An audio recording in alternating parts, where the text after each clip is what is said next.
Alrighty guys, good evening. Happy fucking Satsang. Hope you guys are having a wonderful evening so far. Yeah, happy Christmas Eve guys. Had some stuff going on, hence why we're on late here. Yeah. I had a water pipe that froze and then I had to take care of it, so I basically had to go outside in 0-degree weather and fix stuff. Hopefully I've emerged unscathed, but now I smell like diesel fuel. And also, cold. Cold outside, guys. If you didn't know that, it's pretty cold. Luckily, it's supposed to be 40 this coming week, so there's that.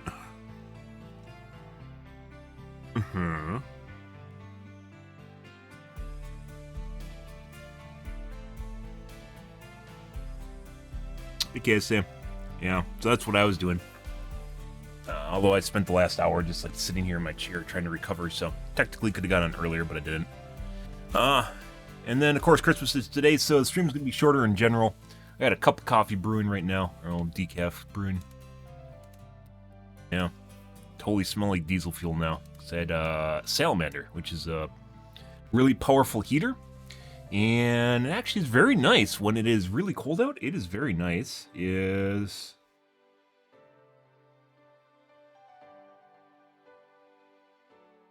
I don't know if I would have survived without that, so.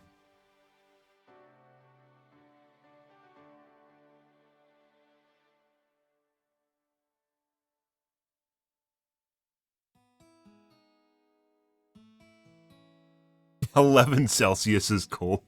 It is 0 Fahrenheit, which is -17 Celsius. Yeah, that's without wind chill. That's what I was working in right now. Yeah, pretty fucking cold.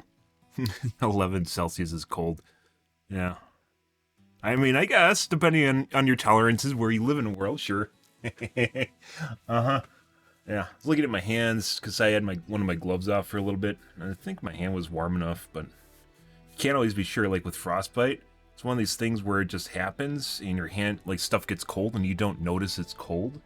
And then, like, you won't even notice that it's happening because your skin numbs. You can't feel the pain until it warms up. That's why you gotta make sure you're bundled properly. But pretty sure I was fine. My feet were fine. Could feel them. So I had to get a different jacket because my lower back, because I had to keep bending over. My lower back kept being exposed. I think my lower... Be a weird place to get frostbite is you get, like, ass crack frostbite. You get ass crack frostbite because you're bent over so much. Yeah, like just this, because your jacket goes down to your waist, right? It goes down to your waist. But when you bend over, your jacket goes like this, right? Up with your back. And then this lower part of your waist is exposed. I had to go get a different jacket, though, like my ski jacket, because it was so, I could tell something was going on there. And I had to keep pulling down my shirt and pulling up my pants. So I just went and got a different jacket.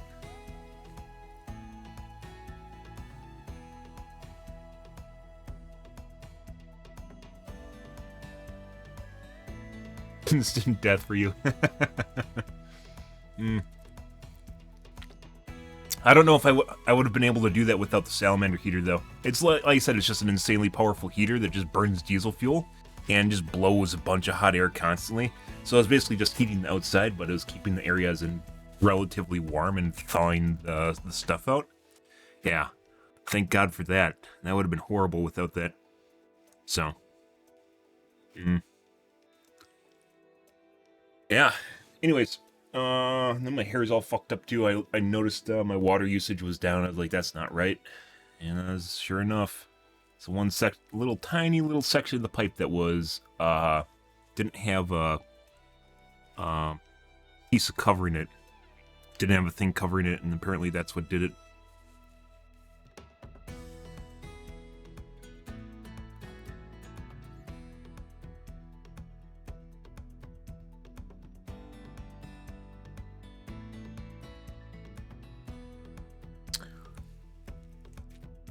Oh, well, I mean, inside it's pretty warm. It's 70, well, it's not in my warm, but the house is 72 right now, Fahrenheit.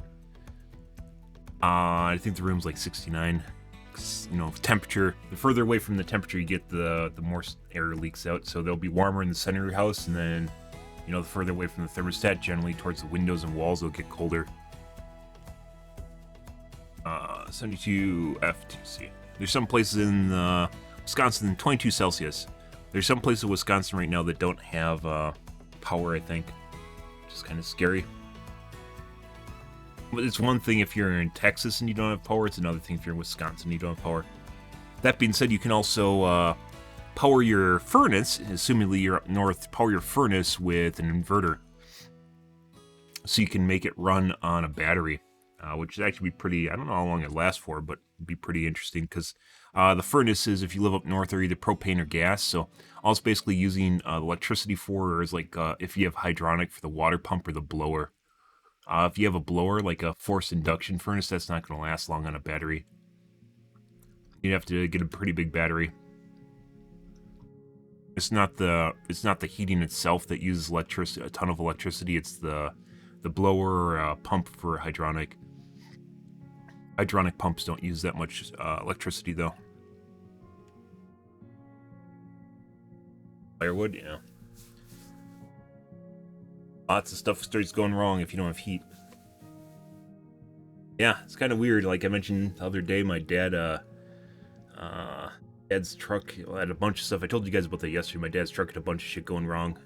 Like it wouldn't start, so then we had to go get a battery, and then didn't remember the keys for the truck, and then didn't remember the socket set, and then locked the car keys and the truck and the van key in the van, and then they had to go out to another house to grab the spare van key, and then got my car stuck in a driveway, and then they got stranded for 3 hours, and then they wrapped the truck, another truck, around a tree. Yeah, and then today, I guess just my inline froze for my water heater, or my cooling setup I have, which is unfortunate because I have heat tape on it, but I don't know if it's actually working.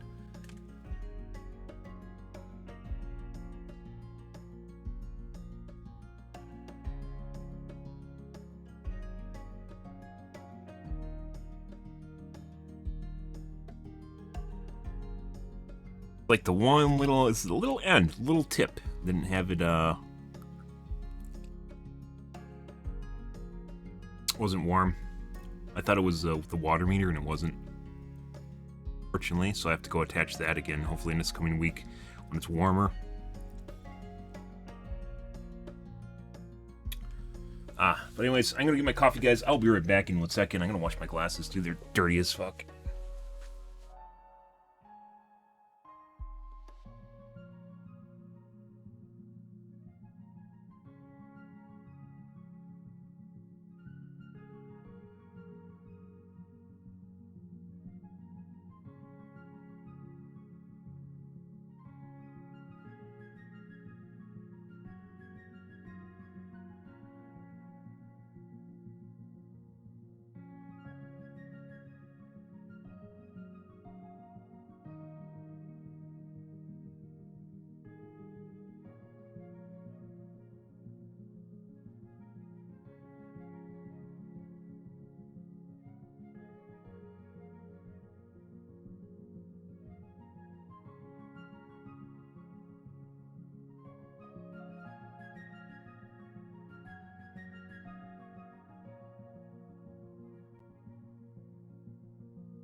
Ready.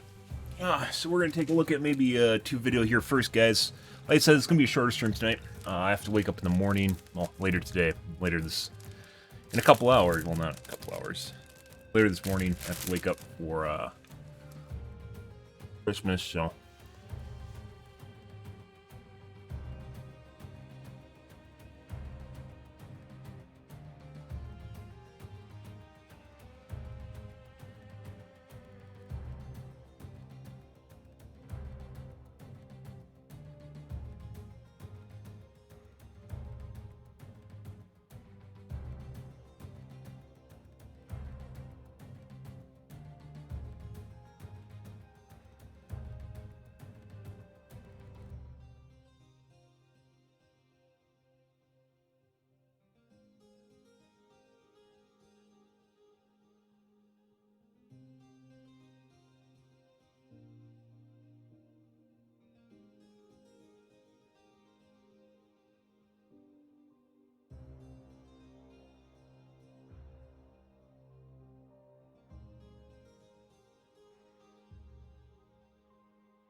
Mm-hmm.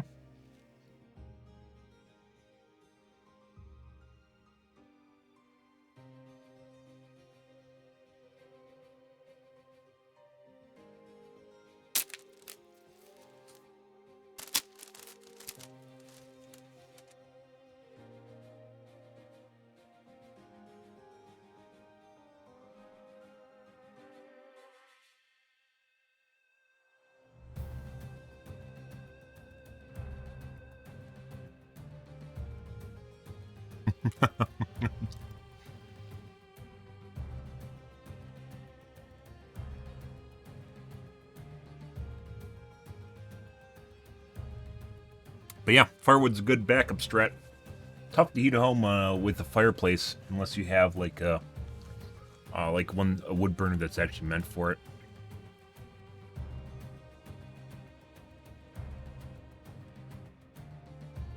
New wood burning stoves obviously are designed to radiate heat, right? Whereas a fireplace isn't really. So even if you have like a fireplace, probably won't get a lot of heat out of it. Ruining Santa for people. The point was not to ruin Santa for people. Whoops. Yeah, as it goes, right? Yeah, so this coming week, guys, I got a bunch of stuff. I have to put a water meter back on in the cold. Well, it should be warmer this coming week. Should be hopefully up to 40. I'm gonna have to dig my car out. Be on Wednesday.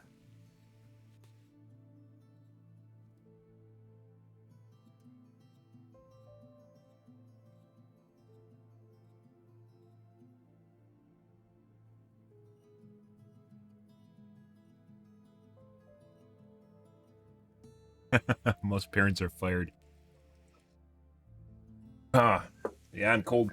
I'm still cold, guys. Like, you stay outside long enough, like, it just chills you to the bone. To the bone! I should have taken a shower when I came in, and I didn't. Showers are really good. Immersing yourself in water is really good at warming up your core temperature, which is why they do that if you have hypothermia, right? Satan's real.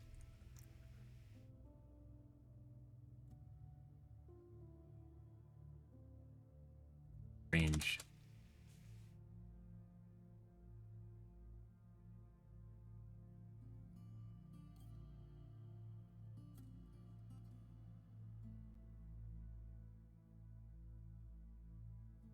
I'm on my way down your mom's chimney. That's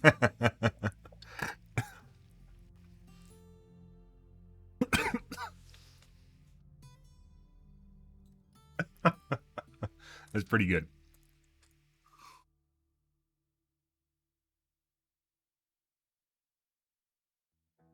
Good evening, guys.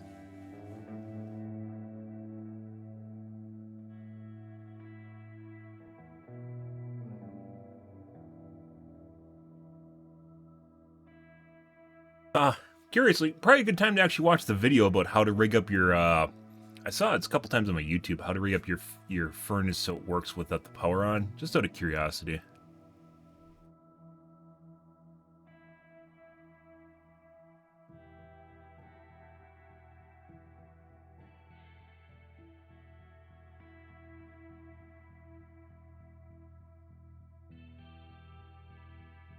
Want to go down Raz gas chimney? What? What's wrong with him? Let's see. We aren't gonna watch the bit on Avatar 2 because I kind of want to see it in theaters. I heard it's not super amazing, but I liked Avatar 1 and I did watch Matrix 4, so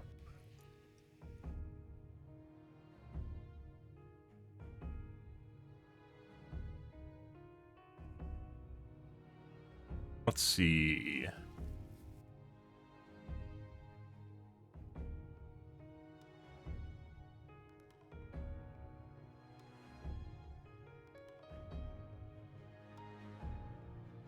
The entire Warhammer 40k timeline in 20 minutes.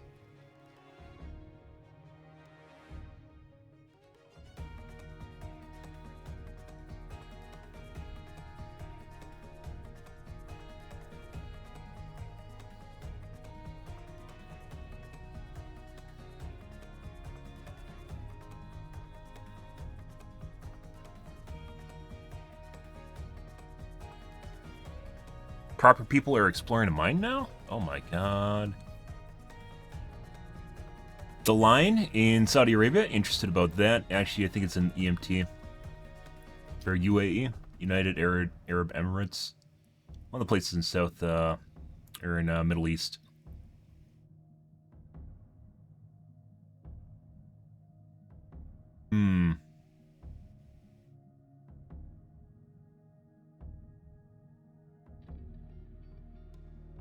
Where's the bit about heating your house when the power goes out? Uh-oh. He's talking about his channel again.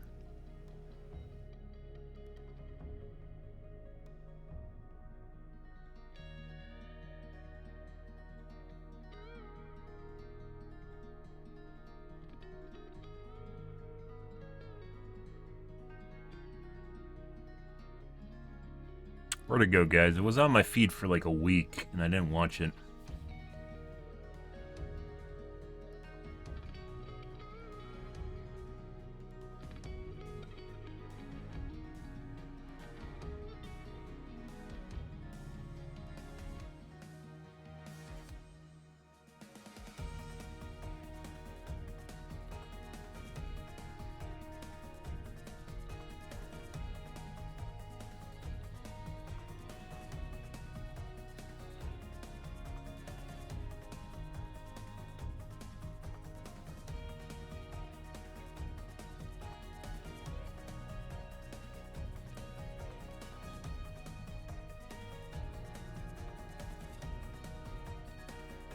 Cheater, free heating, furnace, running, power. There it is. Hey guys, appropriate welcome back to the channel. In a previous video, you probably saw how we were able to power this furnace with an inverter and a battery. Part of that video was a little bit more technical, and I'm going to show you how you can avoid doing all of that wiring more than once. And I'm going to show you a safe way in how to change this light switch to a plug and a switch so that you can simply unplug your furnace like a regular appliance and plug it into an extension cord or straight into your inverter. So stay tuned and we're going to show you how to swap this out. Alright, so the very first thing you want to do is locate the breaker that says furnace next to it. Furnace. And you want to make sure that power is turned off to the furnace. Now we're going to take a secondary measure and we're going to make sure that we don't have this mislabeled and that we don't have power to the furnace. It's like one of two things that are actually labeled. Alright, next what we're going to do is just remove this cover.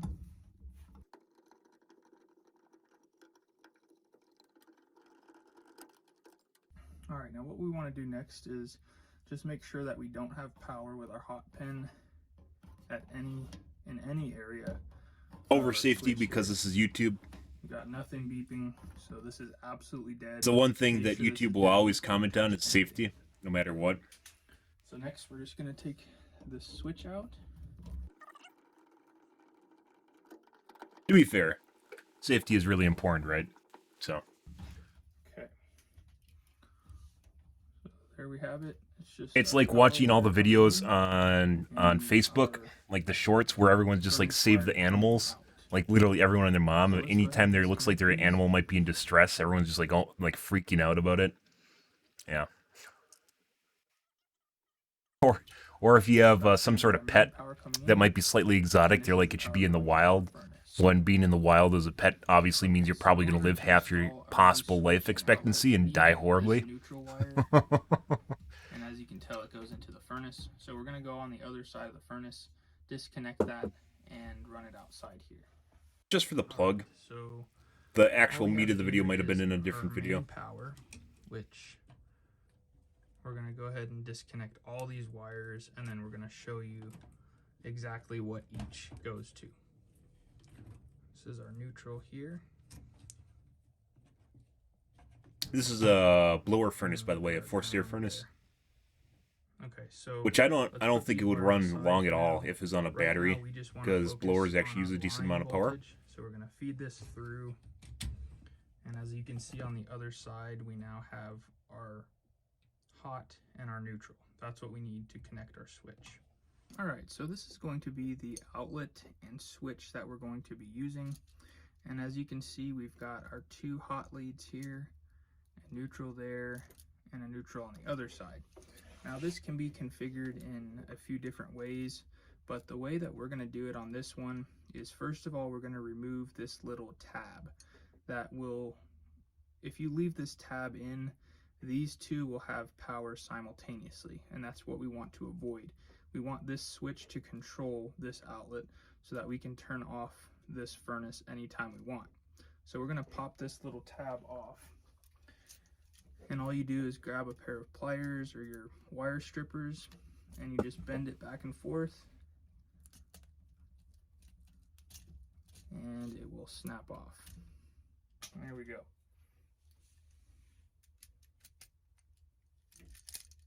Boogered up the plastic a little bit, but that's all right. It's not going to hurt anything.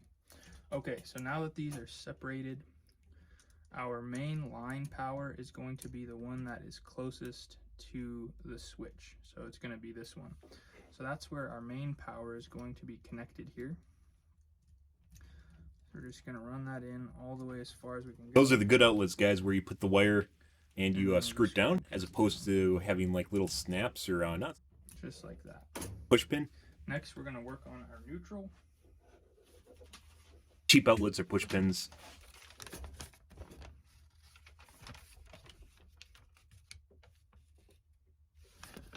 Now we have a little schematic here.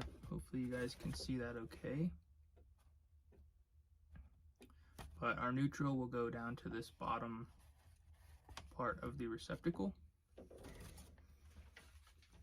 which will be this guy right here. So we're going to take our neutral, get in as far as we can there, and we're going to crank that one down. Like, obviously we're going to hook up our ground.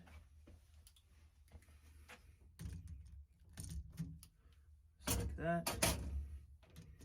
Crank that down. by the way, I don't know why it took so long for those screwdrivers to catch on, but I love screwdrivers that have the multiple bits in them. Because A, you can put them into a screw gun if you wanted to, electric screwdriver. Or B, you can just, obviously take it off as like a bunch of different things, like you can do nuts with it, but it also has different size bits in it. And you don't need to carry around like 5 different screwdrivers. Super useful. Those weren't common for like 15 years, up until maybe 10 years ago. And we're going to jumper this over to this guy.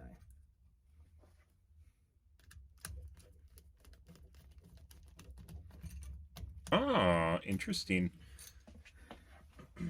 Now hopefully you can see this okay, but this is the setting that we want. Break off tab removed. Receptacle is controlled by the switch. Circuit jumper wire as shown by dotted line.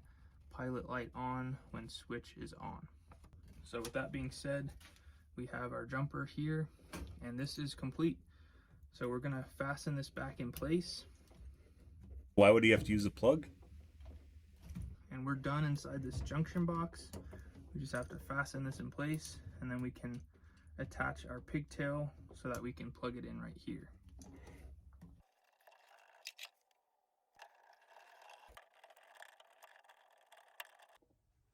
Okay, so we disconnected a few wires here, as you remember, and don't be alarmed. We're going to go over that in very great detail. But the next thing we're going to be focusing on is our pigtail. Now this is going to plug into our switch over here, and it's going to act as the power source for our furnace. Now you may have noticed this hole here. This is intentional. What we're going to be using is one of these, and what we'll do is clamp this down to where this will actually hold our pigtail in place, and then it'll just loop around and plug in here.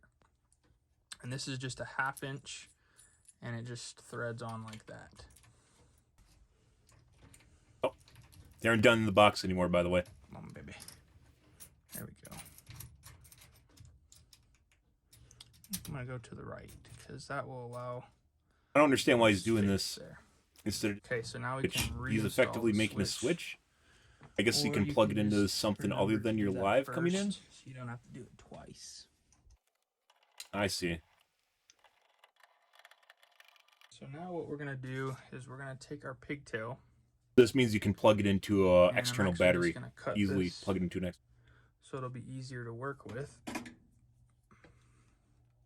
But the blower motor on this thing uses like 300 watts, And I'm gonna feed it through. which isn't something you can just remotely You can power also do willy-nilly this for while the days switch is off on a battery. You'd have to have a really big or battery to do that. removed. But I'm just gonna feed it through like that.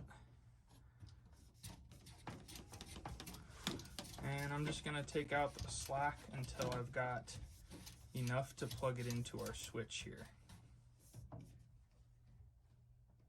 So maybe a little bit more, just like that.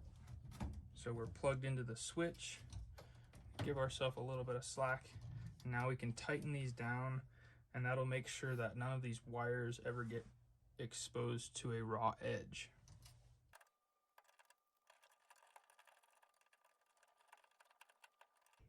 I don't believe that's going to see any movement at all. So next we're just going to focus on our wiring. We're going to trim this, and then we'll show you exactly how to put these wires back. Now what we're going to be using are these, and these are amazing. They're Wago lock levers. And how they work is you can literally just use a wire nut. Connection. I don't know if you've ever seen those before, but you can take a wire and stab it in, but you can't pull it out. These are different in that you simply pull the lever up like that. They're also expensive. I don't know. They make things look nicer, but they aren't. Honestly, don't seem really all that better. Simply slide it in until you can see. If you're bad at making the wire nut junctions, I guess it'd be terrible. But and then you simply pop this is just a waste of time, in my opinion. And this will not come out. It is locked in place. It's on storefront, and you can. And that's it. Just like that. Now we're going to hook up our ground. Previously this was just attached to, and that is it, folks. So we've got our neutral, our main supply. Let's make need to get power to our furnace. Outlet. And next we're just going to take our pigtail that we just wired in, and we're just going to plug it right into that outlet. Why even have the switch? And that's the finished product. You just unplug. Oh, you just put an outlet in there. I don't really. Okay. You could just put an outlet in there and just plugged it in. I don't. And it will function exactly like it did before, except now we have the option to simply unplug this, plug it into an extension cord out to our inverter that's hooked up to our truck or our generator, and we can power this furnace for as long as we need to. I was thinking like an UPS. That makes a lot more sense if you don't have like if you have to power a furnace is up and running. Lower. Should have ignition in just a second. Ooh. Everything is just running off this little jet engine, guys. All you kids down south probably don't know what this is. This is a furnace. Well, thank you guys so much for watching. That gas, burn that nat gas. It could be propane too. Get to a situation where you have the ability to simply unplug this and plug it into your inverter. This is a great way to just be proactive. Even if you don't have a generator or an inverter, just doing this and being proactive about it to where you can unplug it and plug it into something in the event of an emergency. If you have I wonder how fuel efficient generators are. Like, obviously it depends on load. Power it off of your truck. And this is just a great thing to be proactive about and do. I don't think you could. It'll be very difficult for you to power this off your truck, by the way. They're probably about 300 watts. That's not something you can easily pull through an outlet. A cigarette outlet, you'd have to hook it up to the battery. Real time, so you can see how to do this yourself and be. Take a look at this. This is what is actually interested. Back to the channel. I wanted to start by apologizing for any confusion with this battery test video on my furnace. I legitimately thought that this was going to last for several days, being as it would only run for about 10-minute increments. And so I actually did the test last night on how long this would work. And instead of boring you with a bunch of footage of basically it sitting, you know, it would sit for an hour between cycles, and then it would run for 10 minutes. But long story short, the 1000 watt pure sine wave inverter lasted for a total of 6 hours. So definitely not days, but still a pretty good way of doing this in a pinch. I think if you only have to, like, if you need something like this, guys, it's not going to be 6 hours. It's like when the you know, like with Texas, what happened where it went out for like weeks. Yeah. Several people have mentioned that your furnace being out for like a couple hours isn't a big deal. It's when it's out for like a day, and that's not going to last for a day. Same components here, just the inverter, maybe an extension cord, and we can power our. Oh, you don't even need an inverter with a generator as it built in. How my truck is set up and how long we can run that for. This is awesome information to have in your back pocket in the event of an emergency where you can't get a generator or any other power source. All right, guys, here it is. So this is the engine bay on my Toyota Tacoma. Yours will be similar. You know, you have your battery somewhere. We have our. I wonder how much wattage his fan is consuming, because he has a forced air furnace. Chassis, but you could put it here. That's what I was really curious about. Just something to keep in mind with this, you can get an inverter that just has clamps. But you're gonna have to use. Always want to make sure red is going to red, or red to positive if you don't have colors here on the battery itself. Don't worry about that red wire connected to the negative. You will see this little indentation, positive, and then negative right there. And negative is also hooked up to his frame. So just be careful with this. If you touch these together, obviously it's going to arc. That's weird. You can't really get electrocuted with DC voltage, but you can definitely feel the heat of a spark, and it'll scare you. So my two leads just go in through the firewall here. I need to seal that with some silicone just so it doesn't rub on anything. But here's our inverter. So this is the Best Tech 1000 watt pure sine. It's kind of a waste. Like, if you need to use your vehicle to power your furnace, right? It's not going to be permanent. Clean energy for our kind of a waste of time just trying to wear. I guess this is YouTube content, so they try to make things more complicated just for the sake of doing it. Previous video that was a modified sine wave. So our leads just come in through the high efficiency furnace. This is going to be better than the other one that I had in the previous video that was a modified sine wave. So our leads just come in through the firewall, and again, red will go to positive or red, and black will go to negative or black. Now, one disadvantage to this one, the fan here will run as long as the power is turned on here. So I'm going to go ahead and power this on just so you can see. You just hold the power button there, and then we'll have a display that'll come up. So we've got 12.7 volts. We also have an additional outlet that you can use for other things, as well as USB ports. So in general, this is nice to have in your vehicle, you know, for charging batteries, and then it's great in the event of an emergency. The one downside with this is you can't mount it. The other one I actually had mounted here. You can see the indentions. All right, so we have it turned on. We've got our extension cord here. And let's go down to the base. That's a very beefy extension cord. What we got down there. Okay, so we've got our extension cord with our power here. Now just to reiterate this, we still have power here. Obviously we're just going to turn that off. If we had a power outage, there would be no voltage here. We simply unplug this and plug it in right here. Okay, so we're plugged in. Your furnace might have an LED that's visible from the outside. Mine does not, but as you can see, we've got voltage. So we're just gonna wait for the thermostat to kick on and this thing will fire up. Actually not a bad idea, by the way. So our inducer motor Although, just kicked on. in a pinch, you could actually do this without wiring it up, right? Just everything that's going on here. Next, we'll have our hot surface igniter. And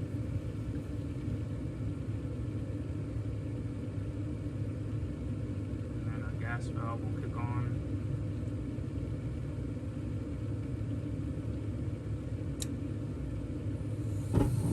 Oh. And then after about 30 seconds, our blower motor will come on. Okay, let's go back out to the truck. Okay, so on our battery, we've got 11.5. Obviously the truck isn't running right now, so this is just running off of the battery. And here we can see our readout. We are pulling 496 watts. So the furnace blower is probably pulling about 450 of that, I'd say. The ignition itself doesn't actually take that much energy at all. Once it starts igniting, it's basically just keeping the valve open. Maybe not even 50 watts, maybe 5 watts. Let's see what our vent is reading at now.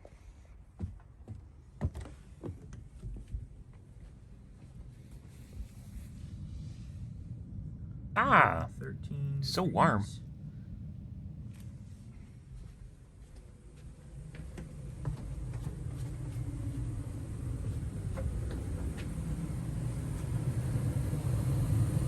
Burning some gas, guys.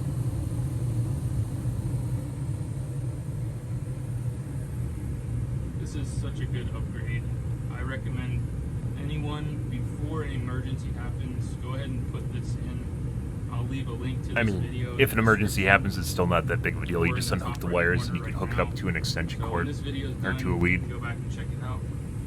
It's a pretty easy upgrade to do that. You have brownouts or something, maybe. So I'm gonna let the furnace run for occasional 10 blackouts. minutes, let it shut off, and make sure that we can crank this. And basically, that's pretty fail-safe. You can do this as long as needed. Again, as long as you have fuel in your vehicle. Okay, so our threshold is met. We're at 64, which is what it's set at. So the gas just turned off, and we're gonna make sure that the truck starts up okay. Now, one other thing that's very important is once your gas valve turns off and the inducer turns off, the fan will continue to run and blow air across the heat exchanger in order to properly cool it off. So it's important that you don't turn the inverter off during that process while it's cooling off. Make sure you let the furnace completely turn off to where nothing is making noise, and then you're okay to turn off the vehicle. All right, so our fan is cooling off. Now, once the fan turns off, this will probably rise back up to close to 12 volts. There we go. Fan just turned off. We've got just about 12 volts. So it's safe to say that you could probably run 2 cycles and not have to start this. So I'm 100% sure. I mean, it depends on how long your furnace runs for, right? Let's just verify to make sure. Yeah, no problem whatsoever.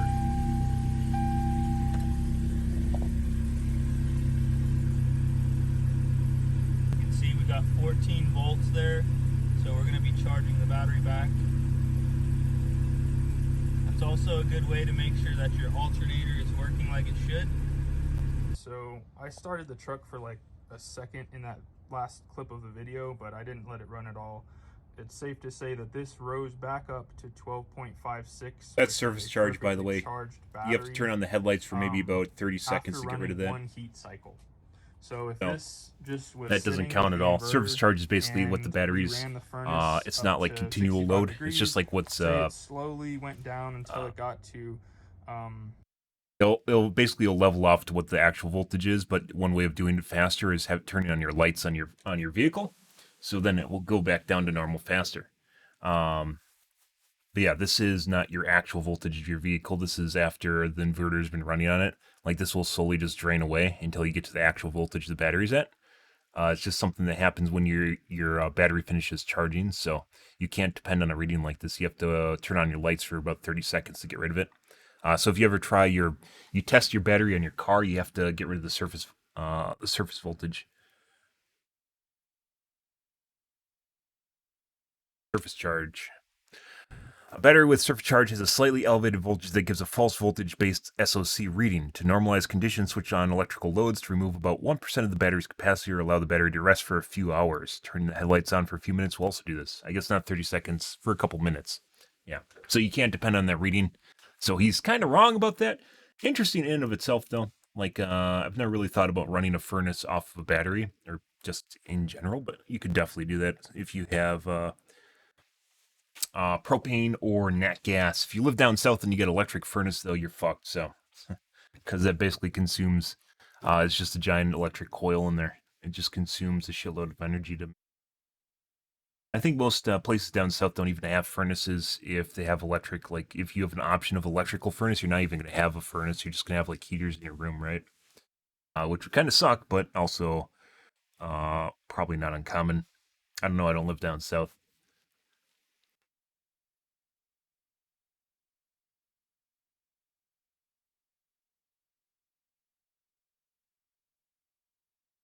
You can see where he kicks the door to open it, by the way. Boot. Good.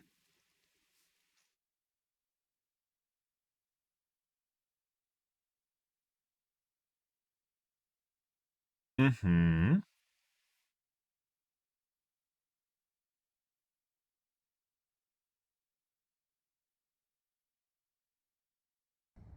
63 and kick back on in an hour, you could probably run this for 3 hours without even having to start the truck.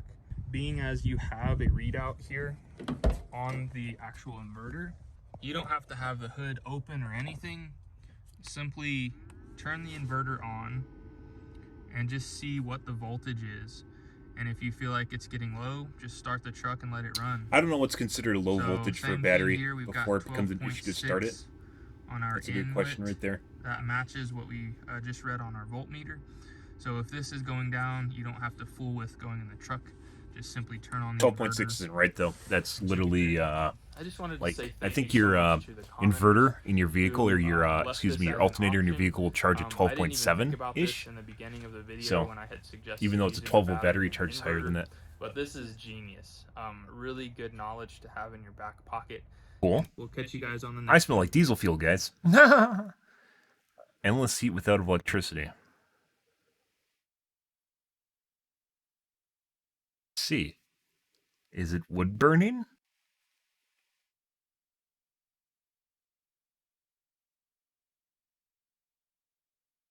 $1.4 million views. That's pretty good for him. Good for him. Oh, bless me. Thank you. 1 year ago, 1 month ago. Oh, and this guy predates him. And he only got 37,000 views. And this guy got 1.4 mil. Difference being his title. His is how to run your gas furnace when the power is out. And how to keep your home warm during a power outage. So apparently I guess some keywords are different here. Because this is funny, because these two guys have basically the same video. I'm assuming the same video here, guys. And one only got 37,000 views and predates it by 11 months. And this guy has 1.4 million views. Yeah. That sucks. That's unfortunate, guys. Look at that. I'm sure this guy is kind of fuming right now. Thanks, YouTube.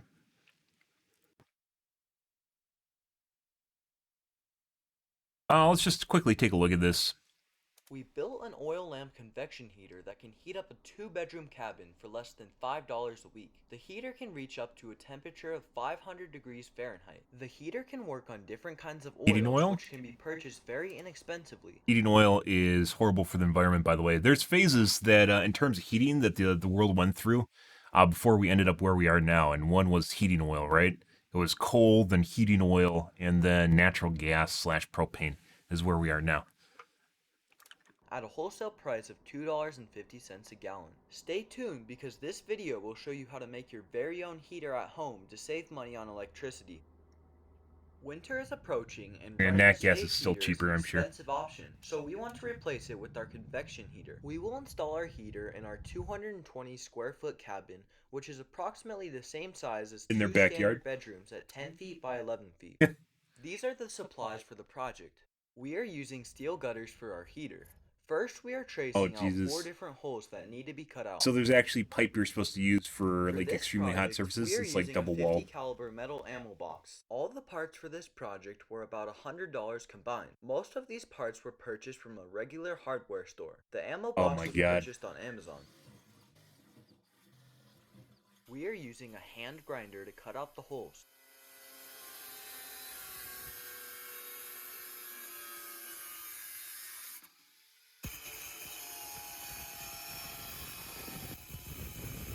Oh, dude, and when it gets hot, like that fucking paint is just going to fucking now we are turn into like a chemical mess.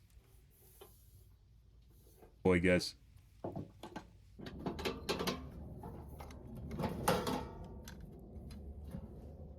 Like paint when it gets hot puts out fumes. We are removing the rubber seal, which will be replaced with a heat-resistant gasket. We are cutting out a hole in the door so that we can replace it with a window instead.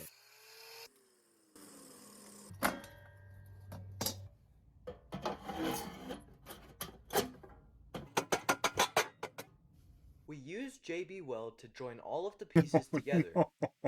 This is what your heater should look like.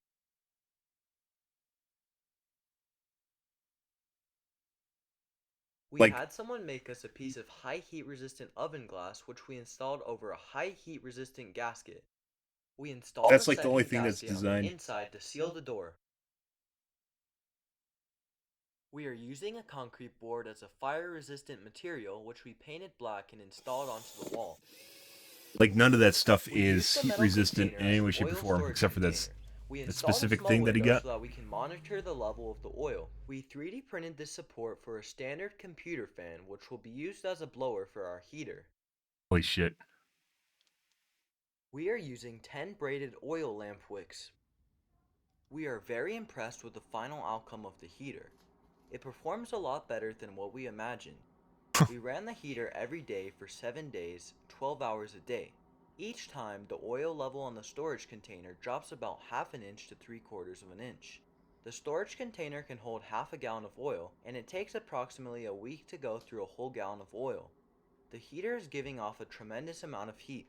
The computer fan runs at only 12 volts DC and 1.6 amps. It can also run on a 12 volt DC battery. The fan is very efficient in circulating the air. It looks like it's plugged into a 120 volt outlet. It also keeps the heater cooler while operating. The heater also works as a lamp, giving off light in the night. The cool feature this heater has is that it gives the appearance of a natural gas fireplace. The thickness and length of the wick and the level of oil in the storage container can affect the intensity of each flame. If the wick is too long, it will produce a lot of smoke and soot and a lot of unburned fuel. That being said, things need to be properly adjusted. Also, different oils will produce different results.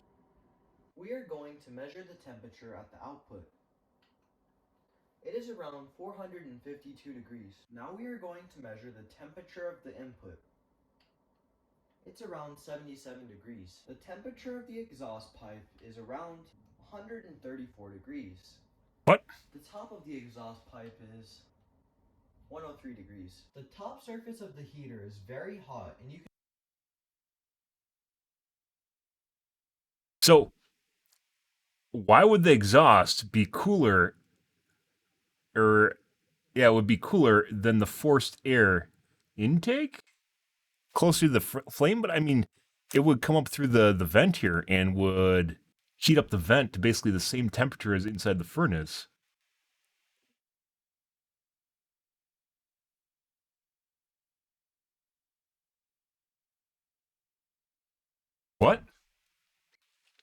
I guess maybe because direct flame is on this right here.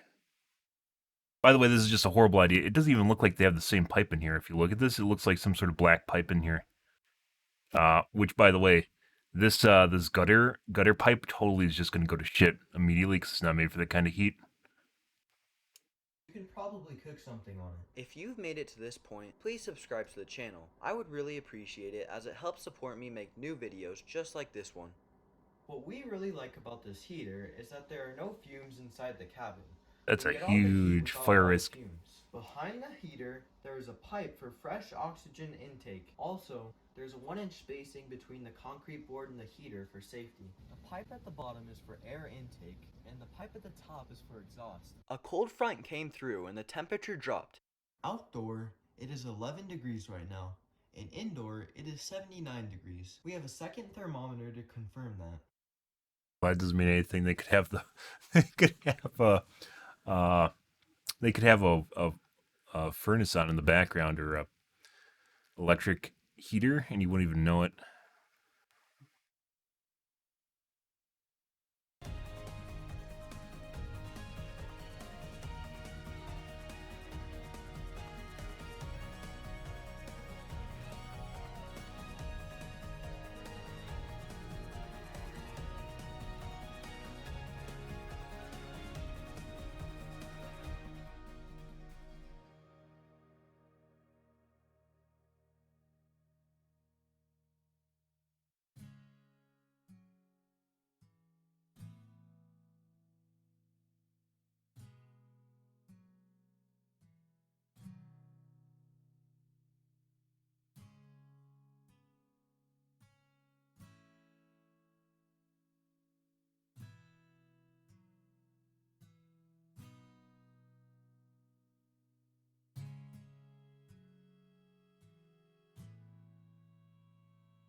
You should have a 1-inch gap between the fireboard and the wall.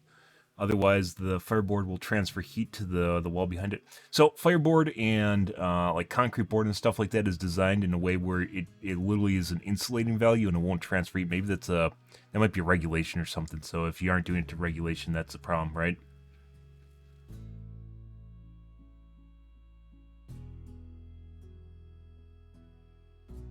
I don't think that's an issue at all, but what he's mentioning, and the gutters are not made of steel, they're made of aluminum. This means the melting point of the metal is around 1200 degrees Fahrenheit, while the output showed is 450.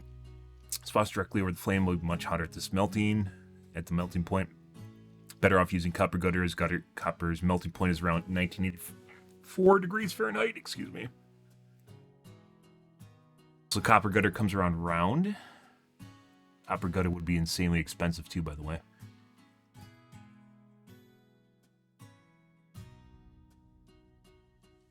Braise the copper with a bronze rod.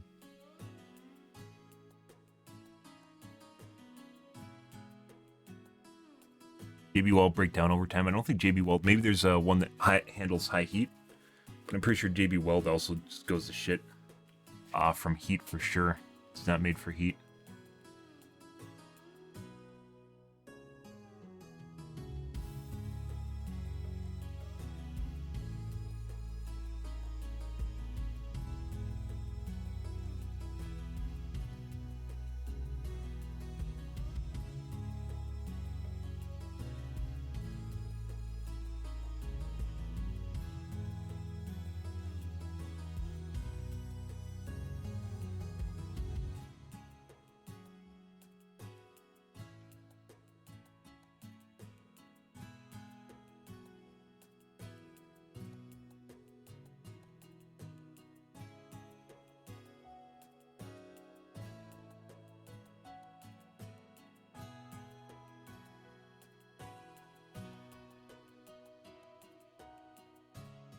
Potential issue with JB Weld, consider using a sheet metal surface to your heat resistant backing board to also help passively irradiate heat and keep the burner cool if the fan dies.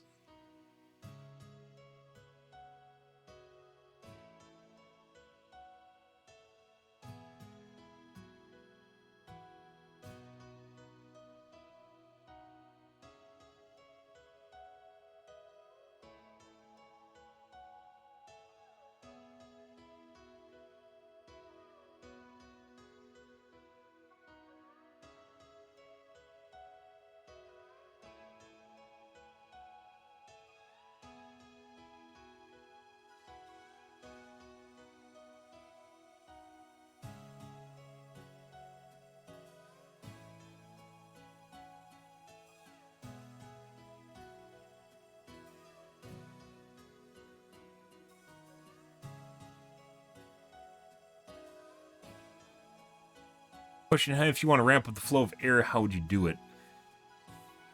I think the only way you could actually make that run hotter is with more wicks, so you have more burning, right? And then maybe heat sink or something between.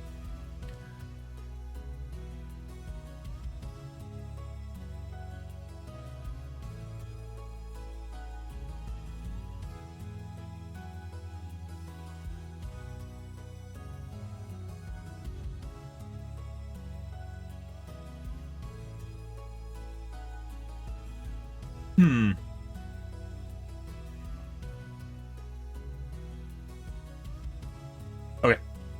Let's move along, guys. Let's do an upload here and then move on to the tubes. Excuse me, to the Reddits. And let's play some Gamaz. Doop doop doop.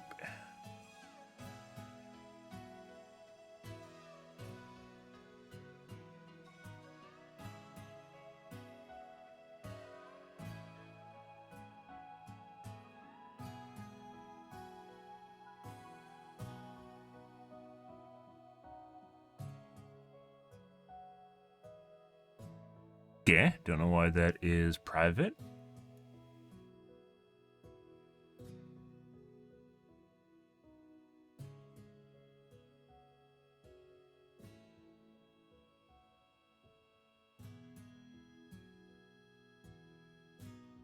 $22nd, 24th. Did we not do it yesterday?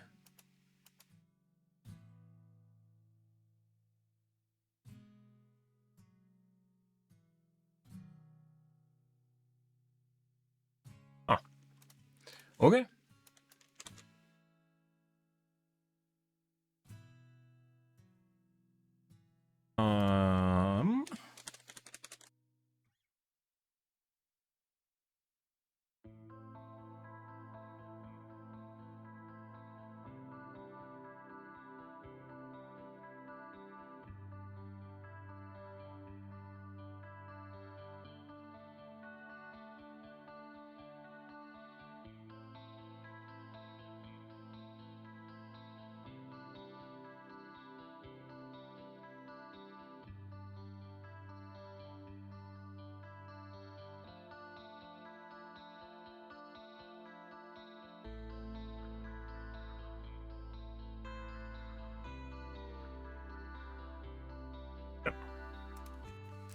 World of Warcraft.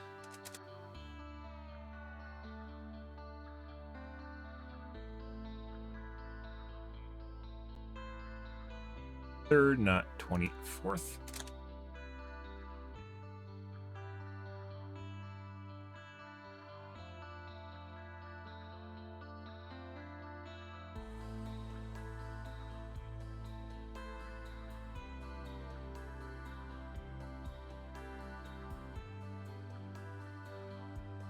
Gaming gameplay, World of Warcraft. Wow, Dragonflight. Ready.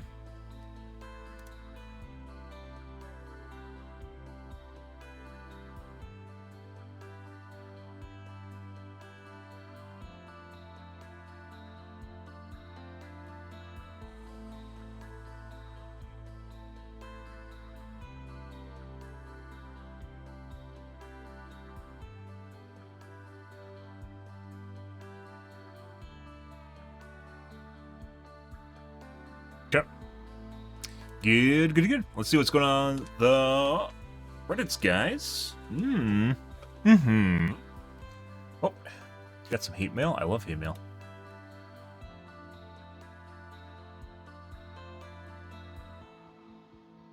How to rate these in terms of how correct they seem to be? Among A, that was on rating the rating lists. In defense of Crow, his tier list was actually based on algorithms that analyzed the top 500 most picked heroes in the Asia server region the past week, which should be a good representation of where skill caps peak on ranked ladder. So it's literally just looking at who's played at top tier. Yeah, I'm not interested in you literally looking at a list. You have something that literally just goes through the list and tells you who's the most picked hero. That's not an algorithm that some people call the AI learning to. That's not. It's literally just ordering a list. You can do that simply with programming. You can fuck off. That's not a unique look. You can do that without an AI or an algorithm. I've lost many matches because of this.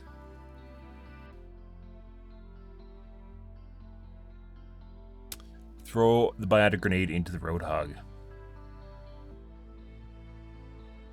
85 minutes of total mayhem looks like. Yeah.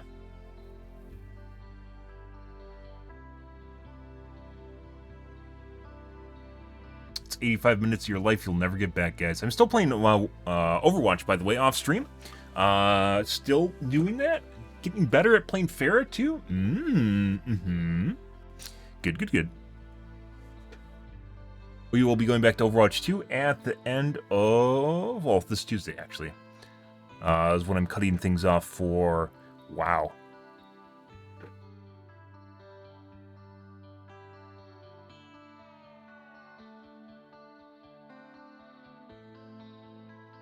Shitload of people cheating, by the way. I'm going to stand by my assertion, and it's kind of weird when you run into the cheater squads. In Overwatch, it is Saturday mornings. I don't know why. I think it has a lot to do with kids, but Saturday mornings in Overwatch is 100% when all the fucking cheaters sign on. Holy shit. It's crazy. I'm pretty sure it's kids. I'm pretty sure it's because they wake up early. You gonna do Pharah? I mean, I was doing Tor beforehand, but yeah, probably doing Pharah until I get things figured out completely. My accuracy is up to about 50%, 52%, as well as my direct hits around like 16 now. So it's actually still improving. And I'm running my mouse at 8,000 hertz too. There's a lot of different things that I was tweaking in the background. It's more impressive when you actually see someone actually doing things and killing people. So, yeah. Literally just get enemy teams that follow me around the entire match. Yep. And literally throw to kill me. It's actually, I'm going to stand by the assertion that Pharah is the most hated hero in Overwatch. She is the most hated hero in Overwatch. She gets a lot. She's like a hate magnet. Like, in terms, people like seem to get angry. I had a group yesterday, guys, that constantly tried to kill me and did kill me. Constantly tried to kill me and did kill me, and they were angry about me playing Pharah at the end, even though basically they spent the entire match killing me. Like, you can't even make this shit up. Like, they were angry that they had to kill me. It was pretty hilarious. Like, entitlement. Just why are you making me have to kill you? I'm just like, okay. You hate Soldier 76? He's a go-to when people are cheating. I mean, that being said, he's also the most like normal players from any other first-person shooters. So he's the go-to if you're a COD player, for instance.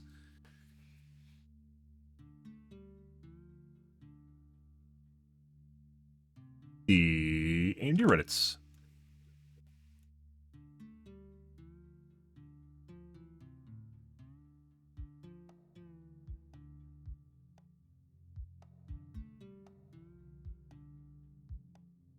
A brand new 1,200 euro graphics card.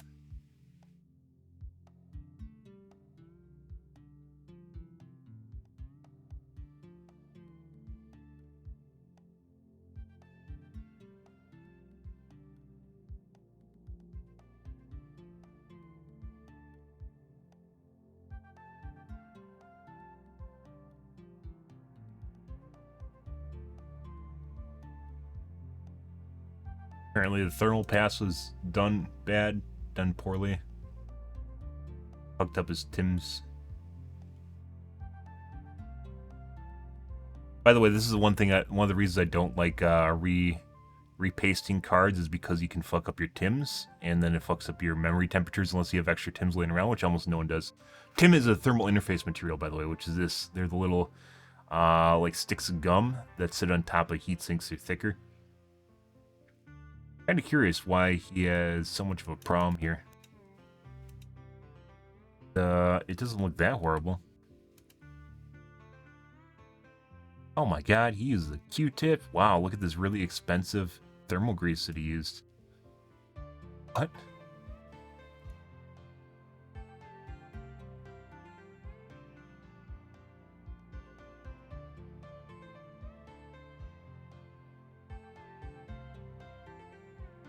This, by the way, like Cryonaut and shit like that is just like, it's like designer thermal grease, you could almost say. It's almost, you're gonna get like two degree difference between that and like some Arctic Silver, or I use MX2, MX4. I does have more Tims.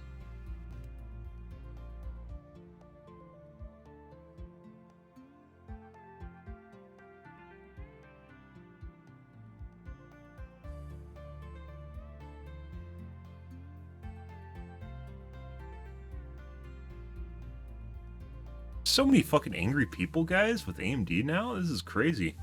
After the launch of the 7000 series, it makes me wonder if this is like a hate campaign from AMD or Nvidia.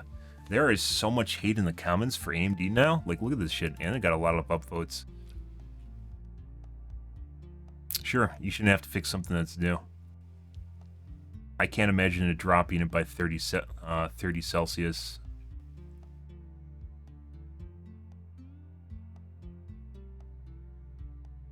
20 Celsius temperature drop. I can't imagine that happening. Like, all he did, it actually looks like he applied too much too. If you look at this, like, look at how much goop's on it. It's supposed to be a small layer. Look at that. That looks like a shitload of paste. Weird. Maybe the heatsink is really horrible and it needs that much paste. That would be insane.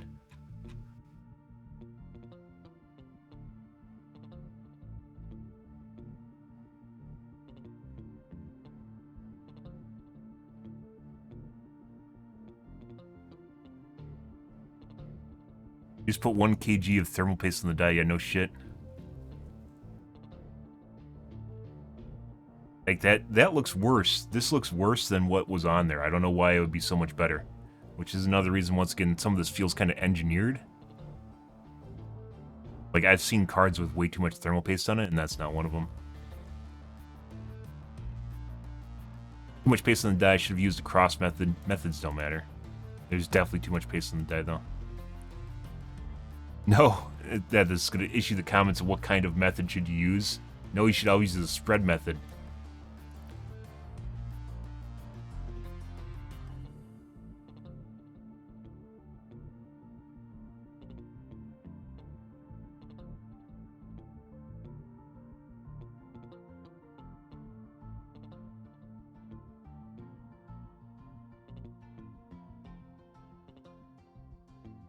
Really ice that GPU like a cake, you know. You don't have to use the whole tube, right?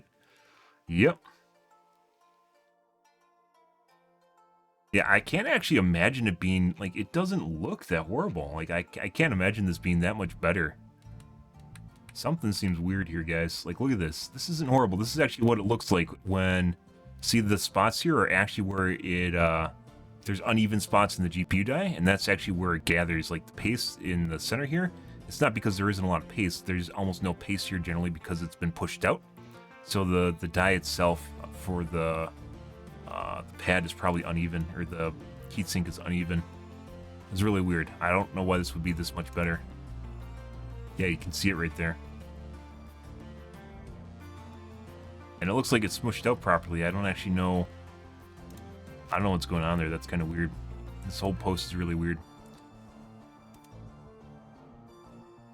And then he fucking puts so much thermal grease on it. Putting too much thermal grease on it's a problem too, because if you don't crank it down properly, you won't smush it down, and when you do it's going to go all over your board.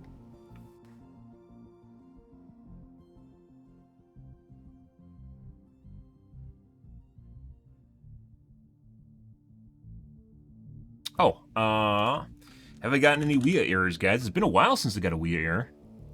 Let's take a look. Have I gotten any WIA errors lately?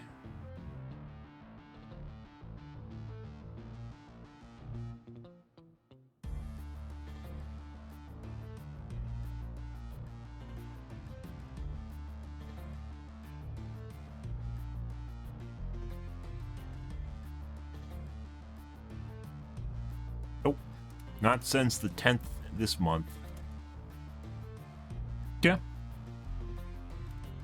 Which, by the way, is because my CPU isn't actually stable at stocks. Isn't stable at stock voltage anymore, by the way.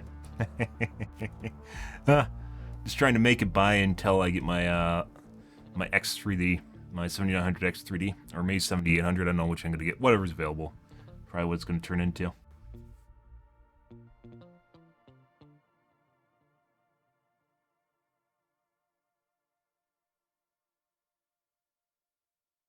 Effective orientation and anti-sag support on junction temperature and performance by 7800 XCX. Yeah. I mean, whatever floats your boat.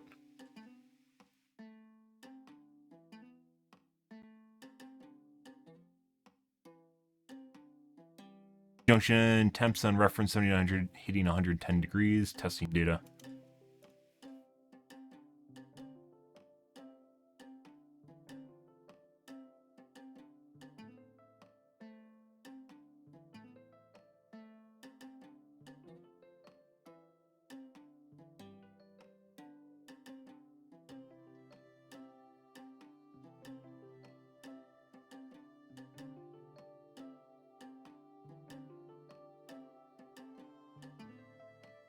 Could it be paste or contact? Did you see this is becoming common? I did a repaste, so like the other guy, he did a repaste and it made no difference.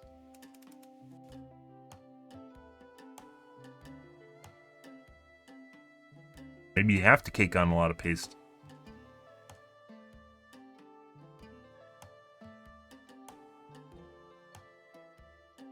F5700 XT hits 112 hotspot. Don't listen to people here. The orientation you put your card in shouldn't matter on how it's cooled, period. Yeah.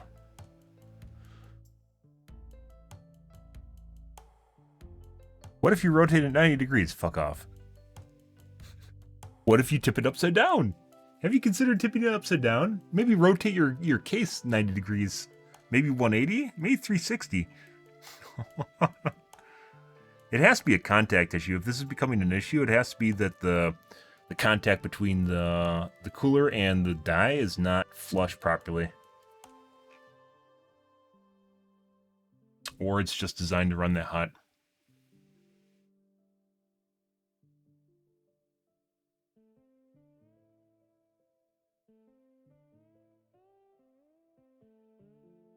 Picked up a little thing. It's the XT version, isn't it?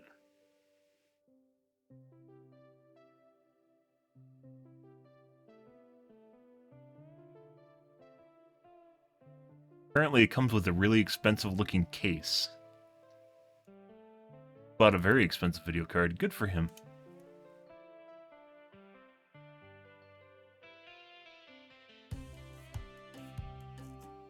Okay. DVD Reds. What are the kids bitching about here?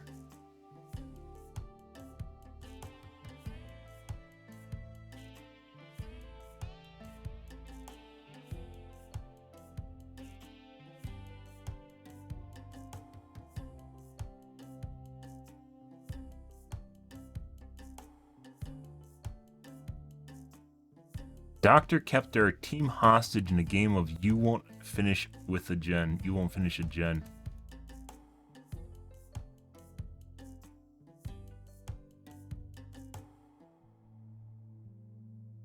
Yeah.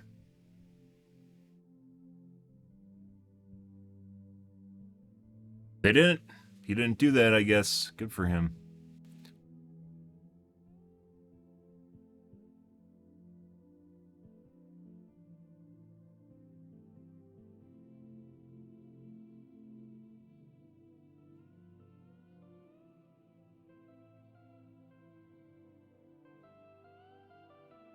Okay. Alrighty, guys. Let's move on to doing some dungeons tonight. We're going to do some mythics in World of Warcraft.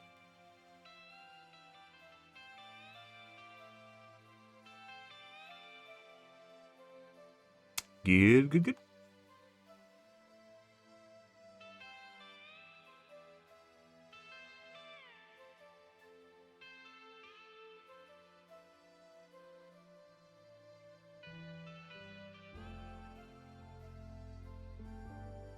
Okay. Move it along. Late But that's the way it goes, guys. Christmas is the way. A rather peculiar Christmas this year. Mm-hmm.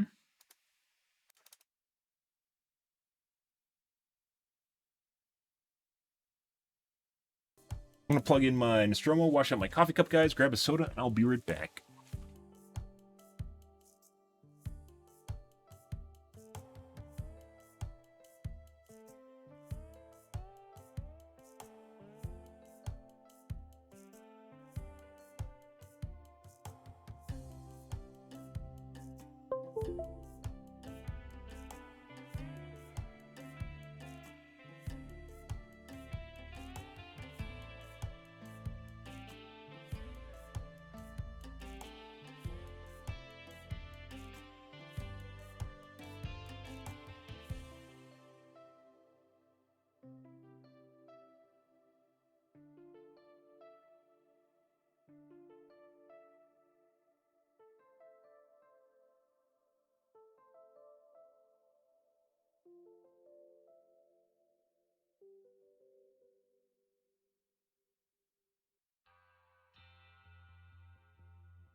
Alrighty.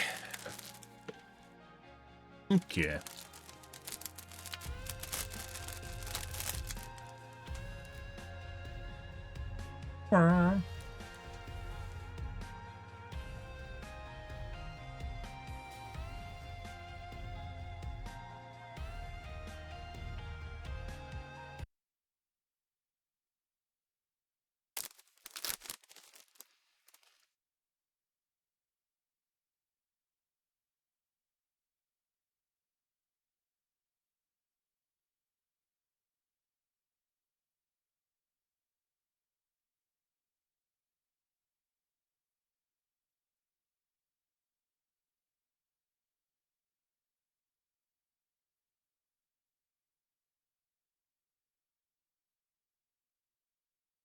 Mm-hmm.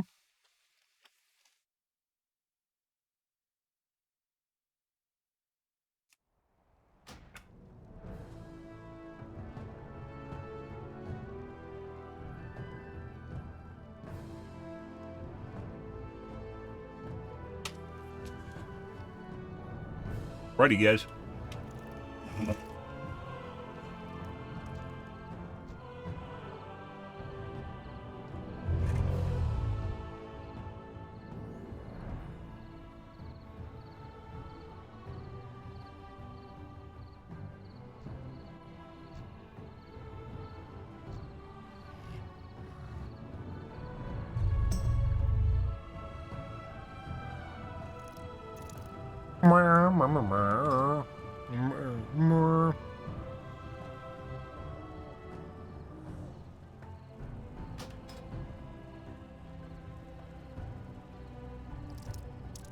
Hmm.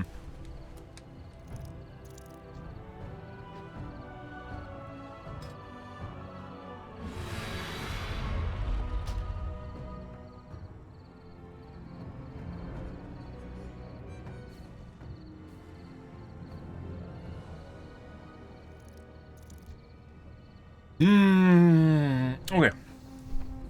What kind of dungeons do we have to do here, guys? Let's see. Academy, we aren't doing. Nakud, Burial Ground, Valor. Actually, we're just gonna run Valor. Because Valor has a bunch of pieces of gear that I need, so. Dungeons. Do Valor.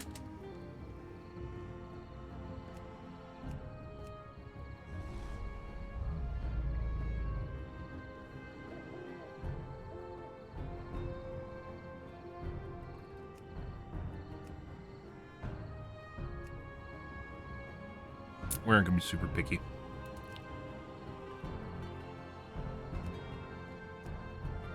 What is Nakud? Is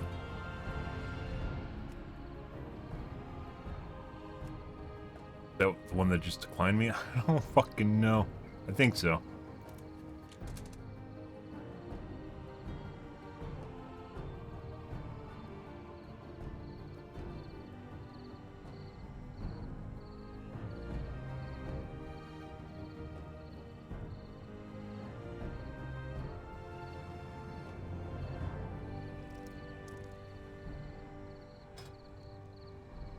Burial.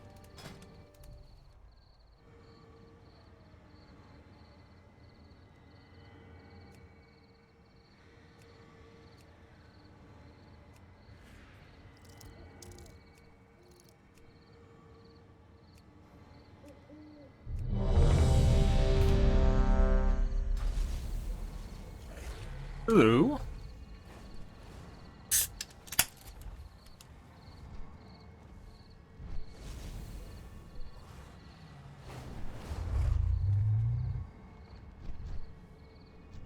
This is Burial. Not exactly what I was looking for, but that's what we got to go with, so.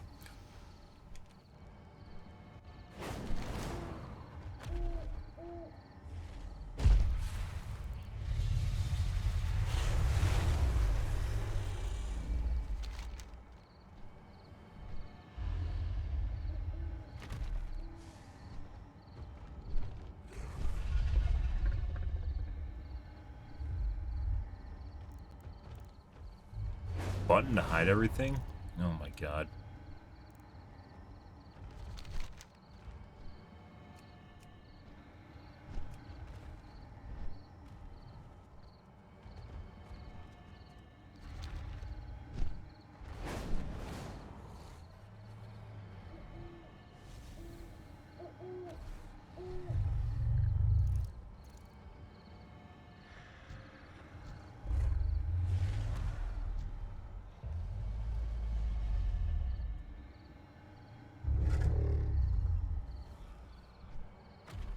Oh, there's a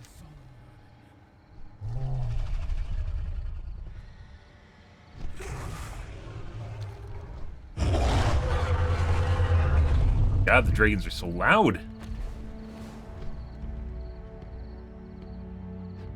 In a group, though, guys, we're going to be doing some burial grounds here. Probably should just fly there.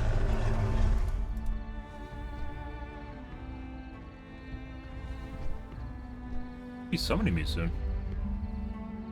Old maps? Oh, I have them marked on it.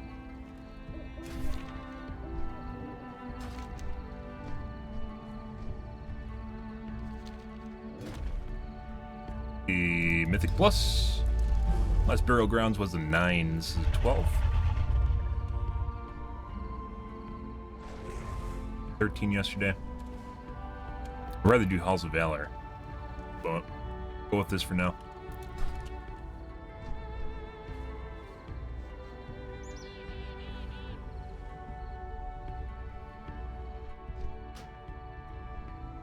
Never mind, we just got one.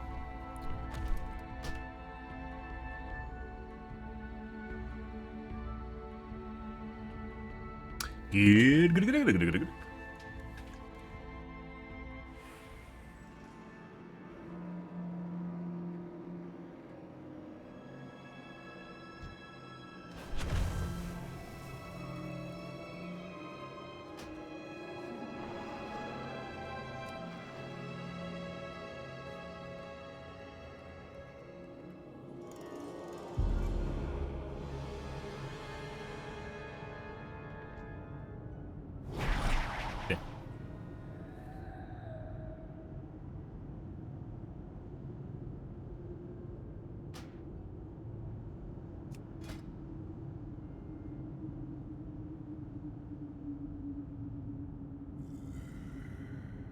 Wait.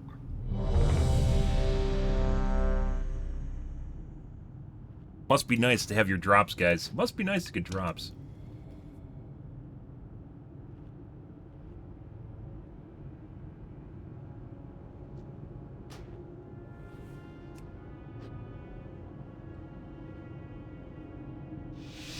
Okay. You wade to a river of souls, stranger. It is best to turn back.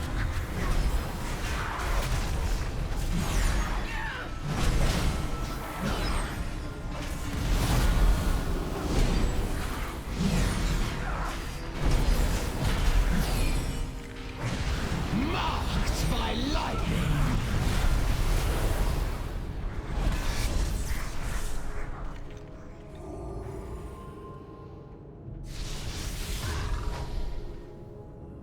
This was once a place of peace, a place for eternal rest.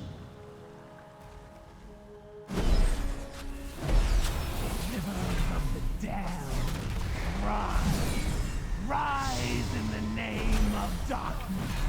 Rise in the name of Ner'zhul.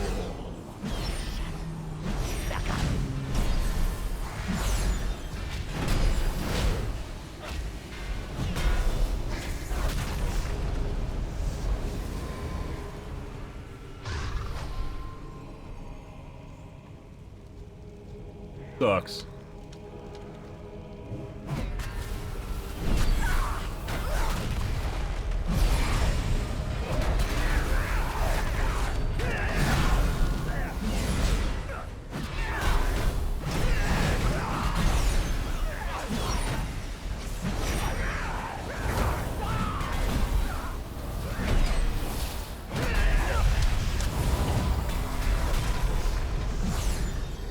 Crashing here really sucks. Compared to the bosses? Bosses are relatively easy. I say that now and then we're gonna have problems with the boss, so. Leave this place, outsider. It will be your final resting place. Marked by lightning.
Only reason I couldn't over to the ads is because our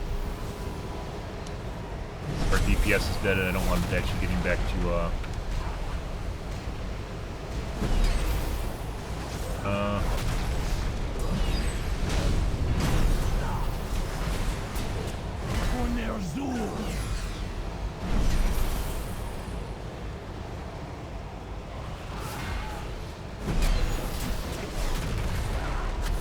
yeah.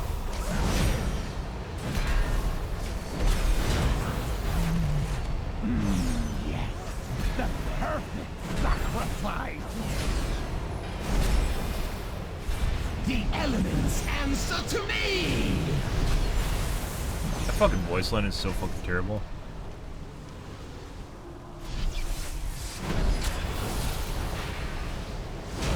Fight's taking forever.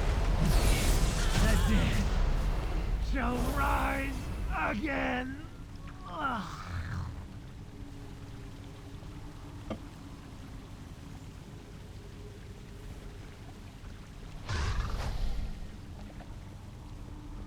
Ner'zhul will not hear.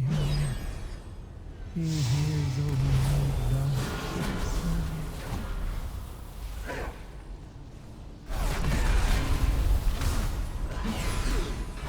Good. Marked by lightning? Yeah. Such a terrible voice actor, too. Like going to Nick Merck's stream and having him have his gain up at 500%. Loud is better. Apparently, I've visited a decent number of Twitch channels, guys, and it definitely seems like a lot of them have their voice. Like, I made it so my audio, you have like about the normal like audio level at about 50 for me. Your blissful afterlife is over. So I'm not too loud, but it seems like people like being loud, I guess. Maybe I should be louder.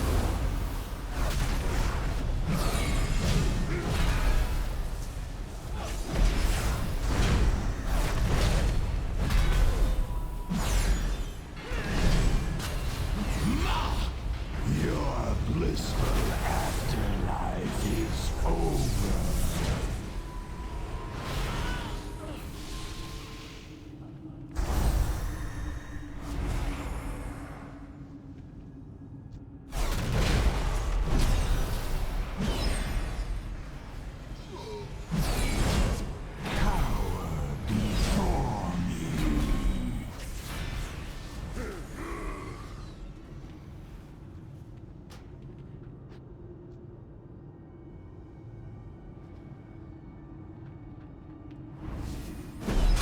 Yes, come closer. Your souls are strong and proud. There. Feast on your terror.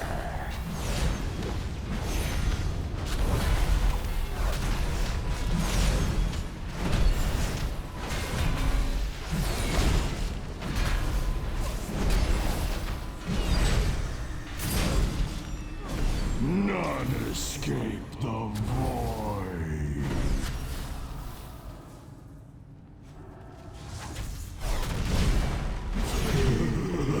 Flee from your former masters.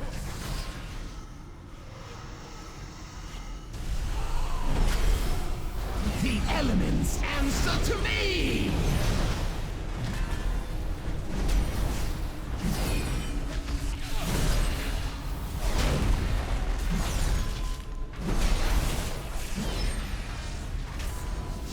Boss phases literally fucking last forever, though. You cannot flee.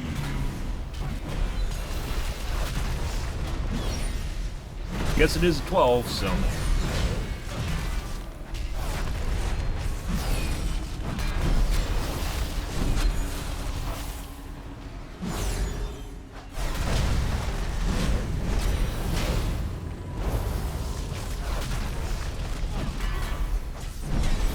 Or you go through another. We might go through another phase here. 1 second. Sick.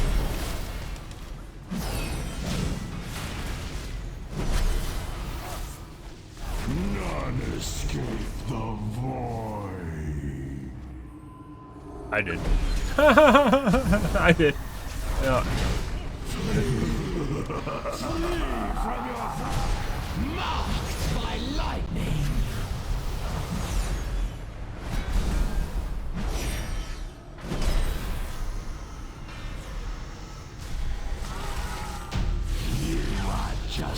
maggots swarming to the corpse of a dying god.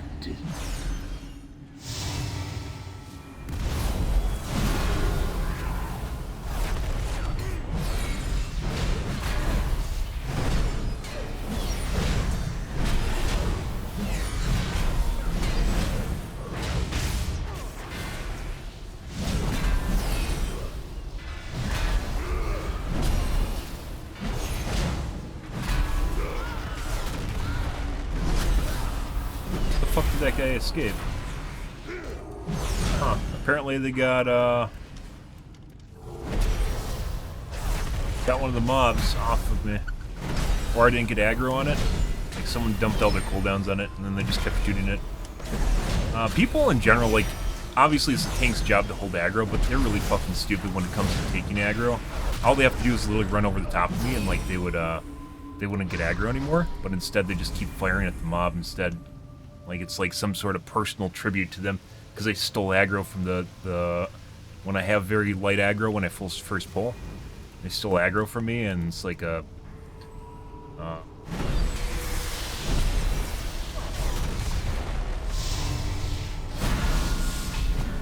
pride The thing. elements answer to me! When I first pull, I have very, very light aggro, especially if it's just hit by like maybe one ability, or even not an ability. I didn't know one of the players had aggro.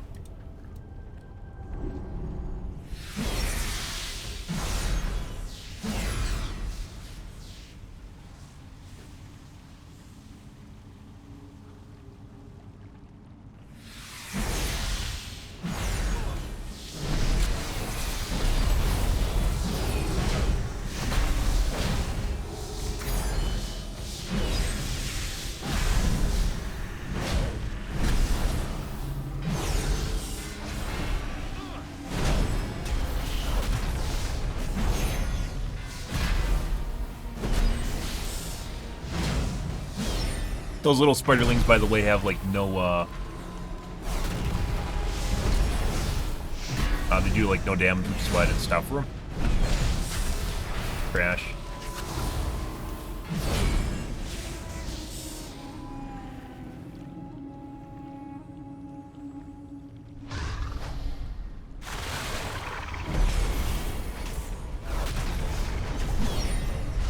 The elements answer to me!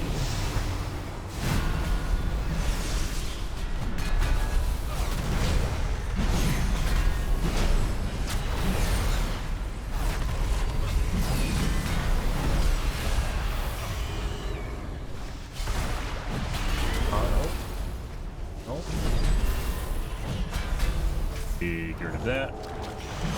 Trying to find my cleanse.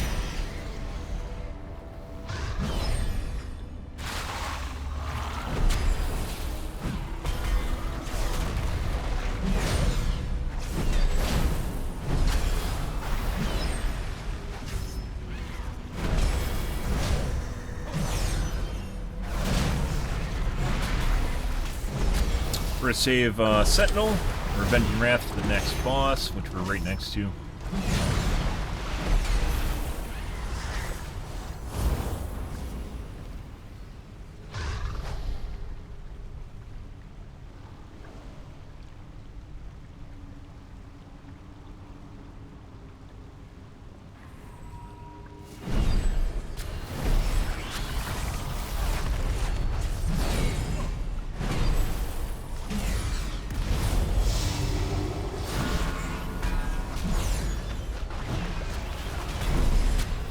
The elements answer to me!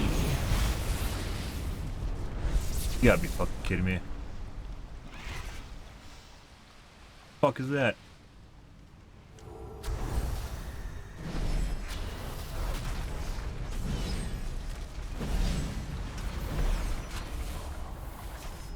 Oh, my sound's all sorts of fucked up.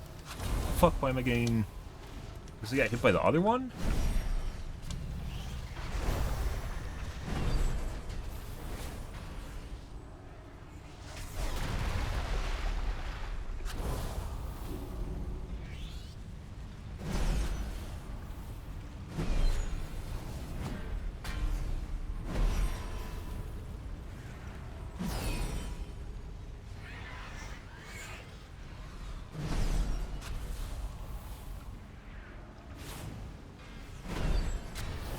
Why is my sound so quiet now?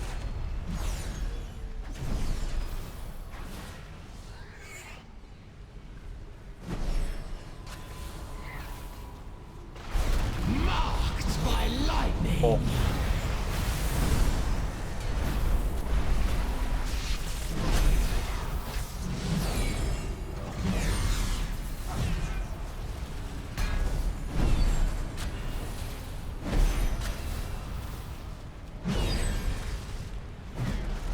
Oh, the fuck is that? The bone thing just disappeared.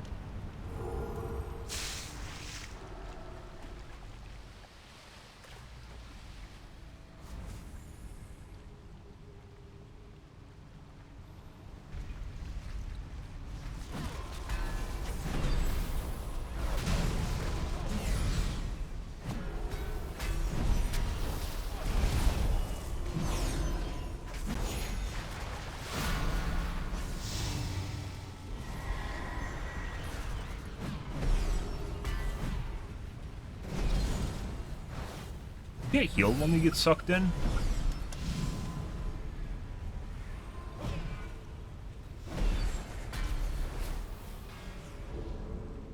Marked by lightning.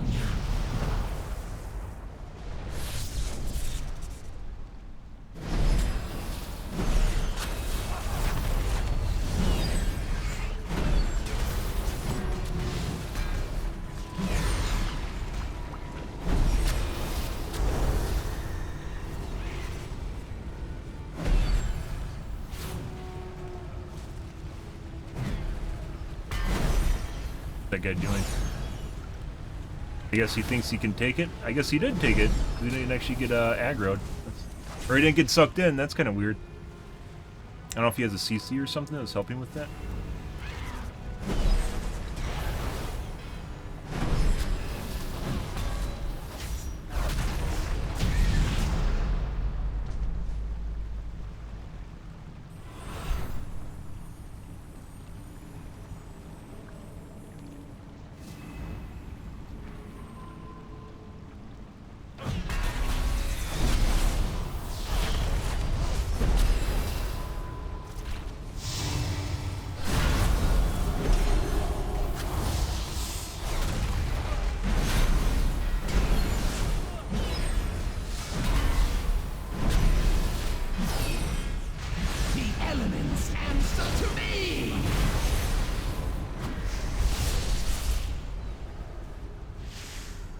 Pretty he's able to stand next to it and he had movement. Yeah, he must have been doing something. I don't have the thing, but it's showing that I have the thing.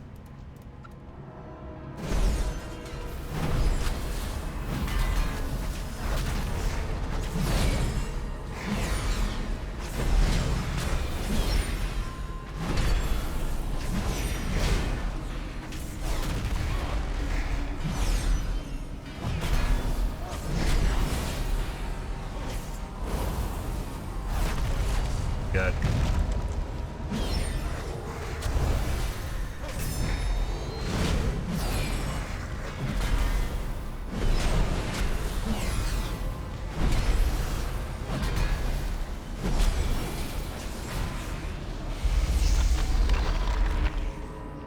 Pretty good group.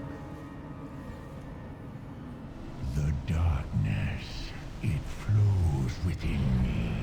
It seeps from every vein. The shadow moon cannot be defeated. You walk in the realm of death itself.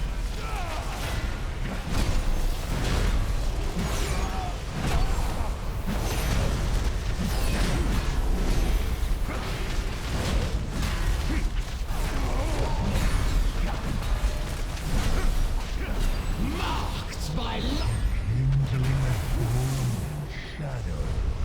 Army of the dead, arise!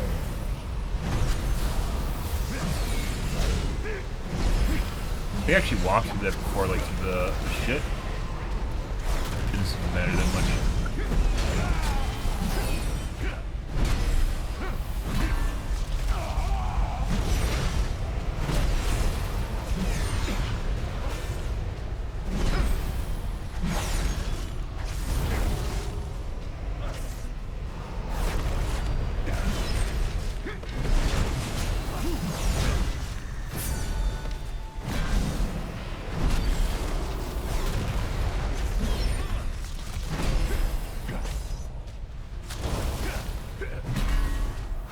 hero. Army of the dead, arise! I mean, we don't need to wipe.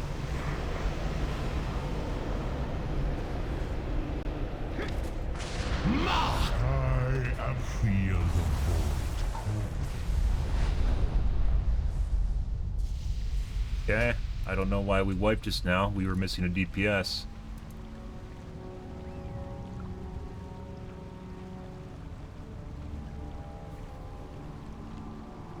Yeah, no, that was calling a wipe on that was a bad call. This guy right here calling wipe was a bad call. He just did it because he was dead. I think he died? Yeah, he could have been battle res too. We had a battle res up and 1 DPS dead, and the guy was at a 3rd health. We should not have wiped that. I just did that just to be agreeable. Waste. The Shadow Moon cannot be defeated. We walk in the realm of... I think he just called that because he was dead and he's a primary damage dealer. That's ego talking right there.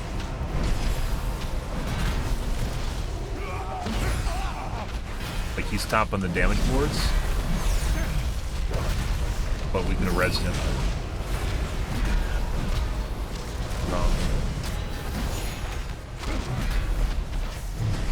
Healing of bone and shadow.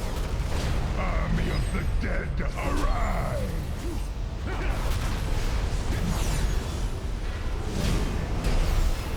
Oh my god.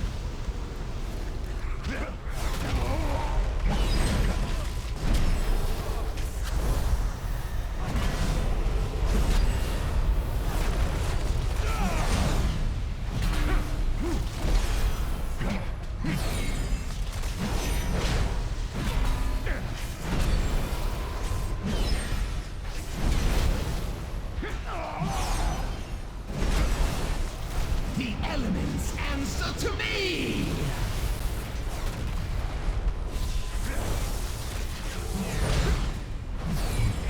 Kindling of bone and shadow. Army of the dead, arise!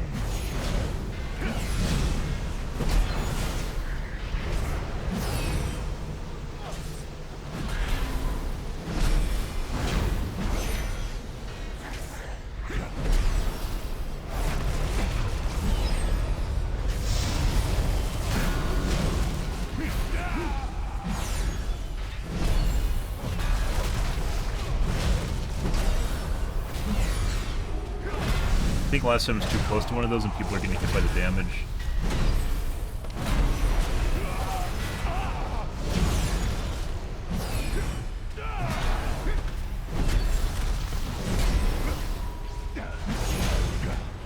Kindling of bone and shadow.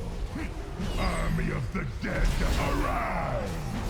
I'm just gonna drag him away so he doesn't do that this time. The elements Oh, he did it anyways. answer to me!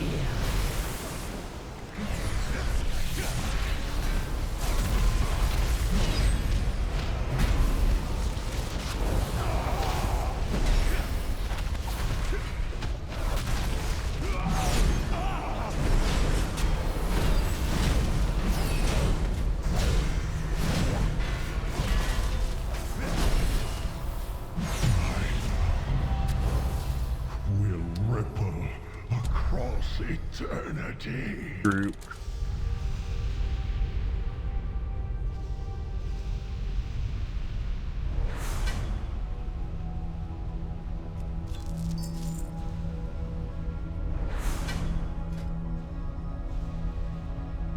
Helm.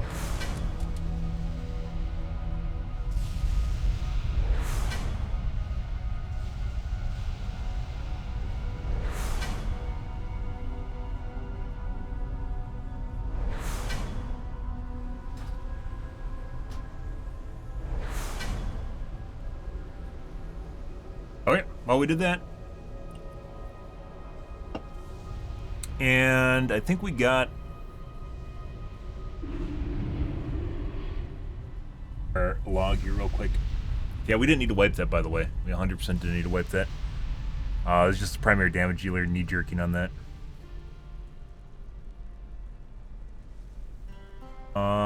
1500 during Dragonflight Season 1. Yes, we did.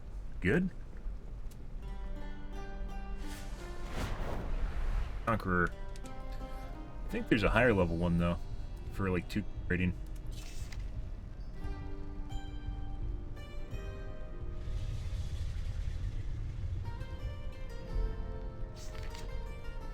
Oh, I think I can upgrade my sword again. Oh, I don't have resources to do it, though. So it doesn't matter. Good. We're gonna do Halls of Valor, though. Okay. Because there's a bunch of shit in Halls of Valor that I could really use. 13 Hall. 13 halls.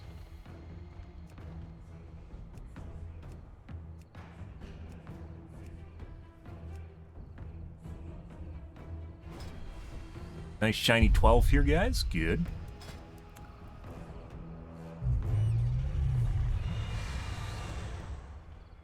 What else could we do? A Nakud, I guess.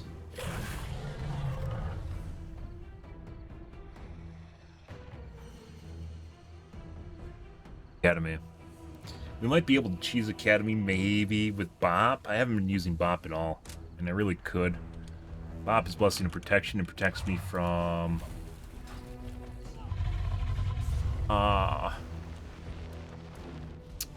physical damage, but not spell damage. So we'd be able to tank the ads harder. Something I wasn't doing when we did it last time.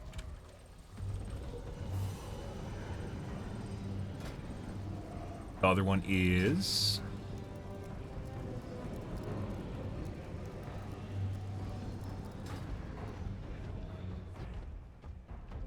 we could use Divine Protection with the Taunt talent, which is down.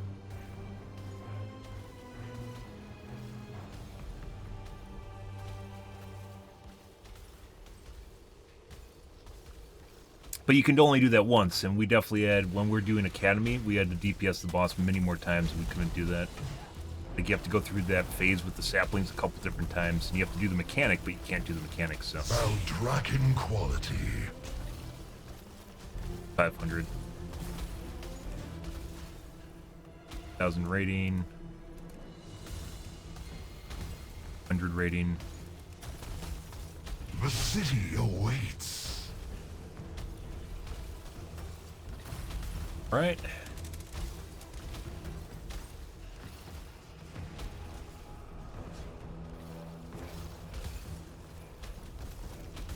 Got Vault.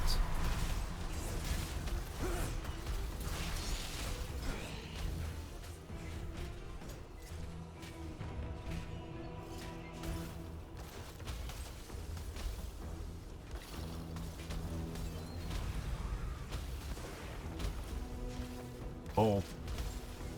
That time of the night, guys, where everyone's getting ready to go to bed. My hands are cold now.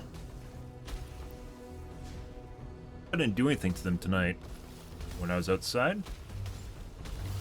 See me. I was wearing gloves, too. I don't think so, but... Gotta be careful, guys, when it's pulled out. I need a pair of gloves that are actually capable... Like, are you articulate, and they're made for working with wet stuff. And those are very difficult to find, like a scuba glove or something.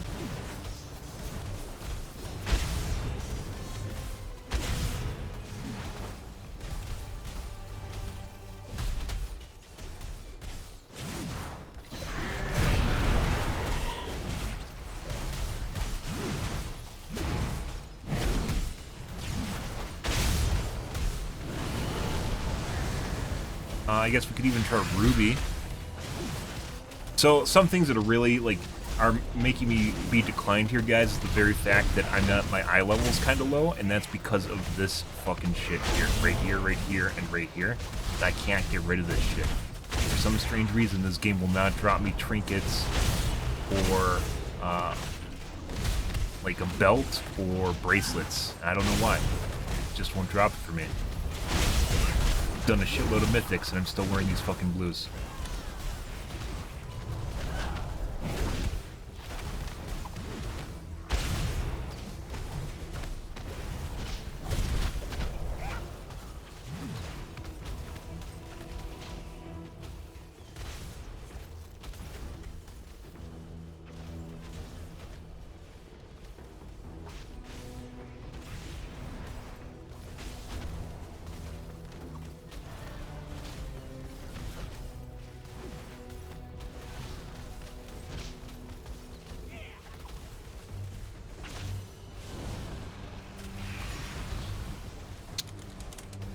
Really don't want to do Ruby, but we could do Ruby. The lowest ones are down here, and it's the stuff we need. Good or Halls? Halls especially.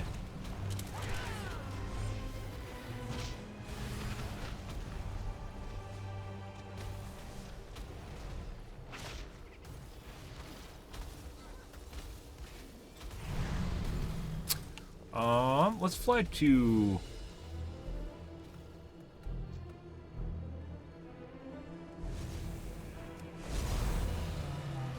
So far, I don't think we've really had problems with damage we've taken too. The exception being the cow and Ruby Life pools, but I think that's because I can actually... I didn't know you could actually run away from Searing Lash as a tank, and I did not know that, and I'm pretty sure you can. They just... the cow boss will actually just stand in place and you walk away from it. You can just walk away from the damage. I know that was a thing. Yeah. Normally you don't think that's the case, because usually they'll follow you, but sometimes you get a weird attack where they're locked. The aspects have returned. Trim decline from Eulogy. Tank. That's me. Give it to me. Now. Plastic pally tank. Fuck off. Like I said, it is... We got a couple pieces of gear, guys, that are really just throwing off my eye level right here. And it's like, they aren't really that big of a deal because it's my off pieces.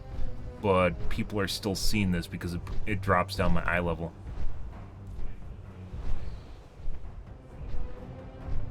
I think I have a trinket. Maybe I could... Fucking Dragon Games equipment. I really don't want to use. Balls, I'm never going to do the balls.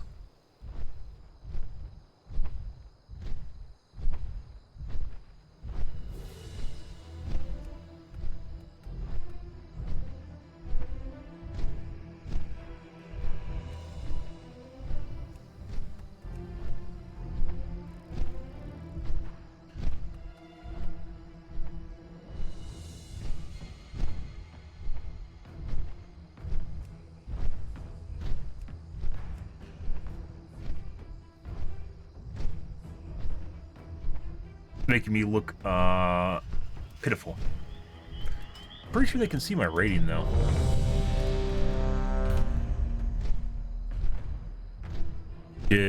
Look at this guy's 1479, which is lower than my rating, by the way, and he has a higher eye level than me by like what, 20? Oh, 10.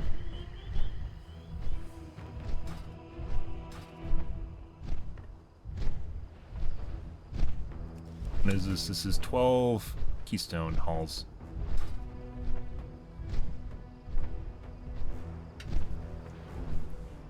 That's unfortunate, guys. So I'm looking very impotent because of my gear score, but that's particularly because all the gear is weighted the same. So it looks like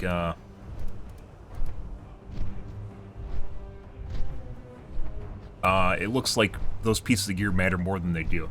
Certain pieces of gear do matter more than other pieces of gear. Your helm, mainly your helm, your chest piece, and also your legs are your primary, especially your chest, are your primary sources of stats.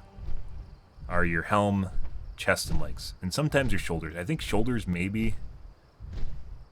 Not really shoulders. Shoulders an off piece? Like my gloves are, this is an off piece, 246. Shoulders are 246, yeah, so it's like an off piece. It's your helm, chest, and shoulders really matter for stats. But these are bracers, and bracers barely matter.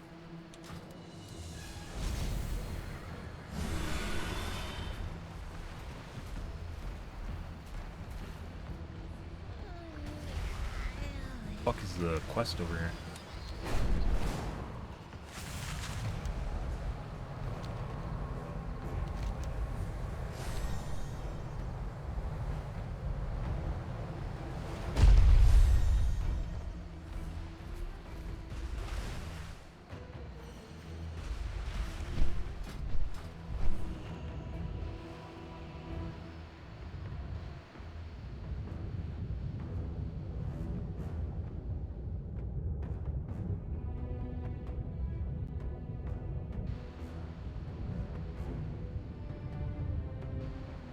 Sometimes they have like little basements.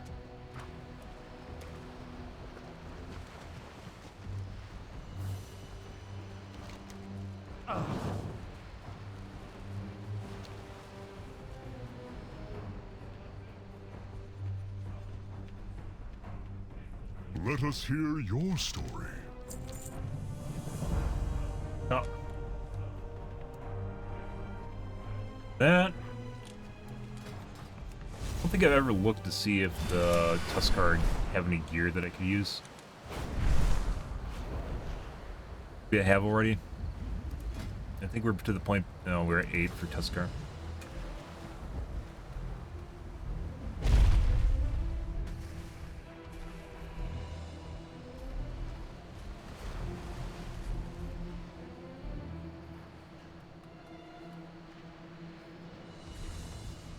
If you're after goods, I have plenty. I look forward to trading again.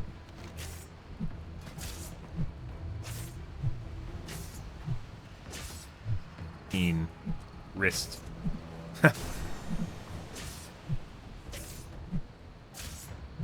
I could use these if I got them, but I'd have to get rank 14 with Tuskar first. We've gotten the gear from pretty much, I think, everyone else.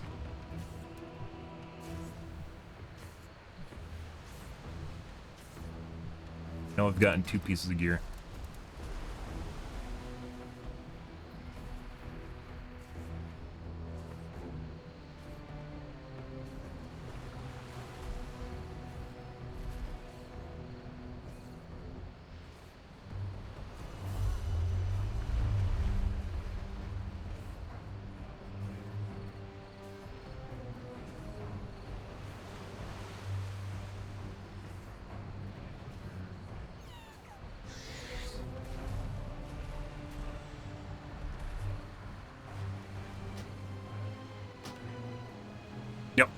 Why is this not on the Looking for Dungeons get system? Don't know. The reason for that is 100% elitists seem to think that this matters.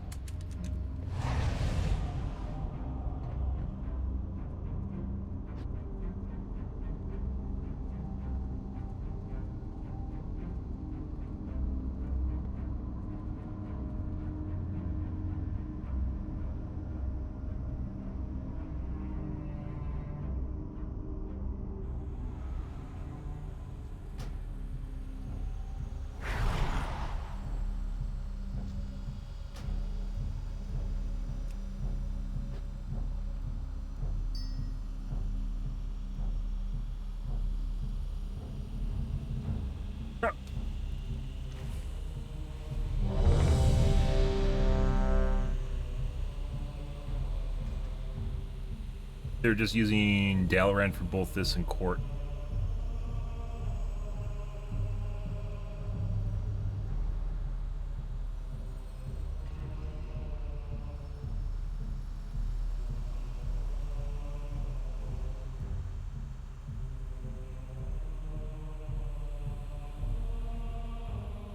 Valajar, defend these sacred halls!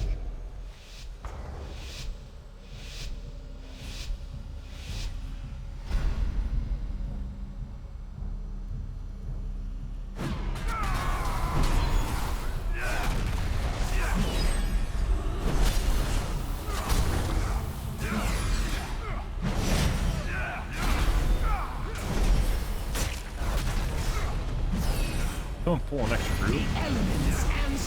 Yeah. Fuck is this shit?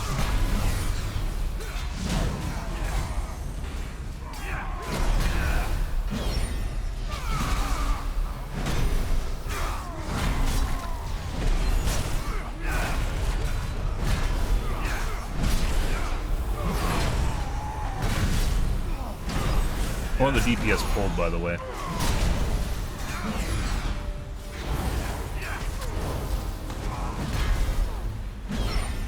Buffering.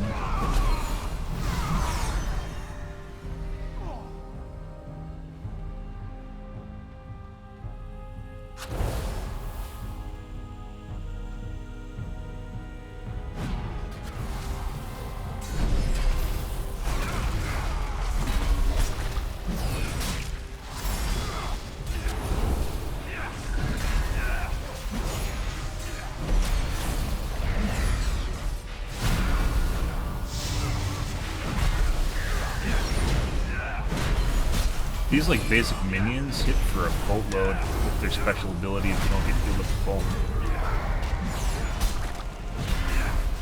The elements answer to me! Bitch, fucking get back here.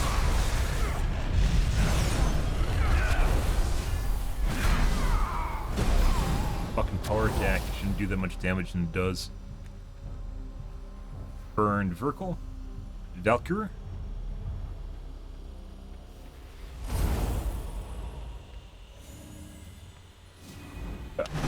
Very well. I will test your powers.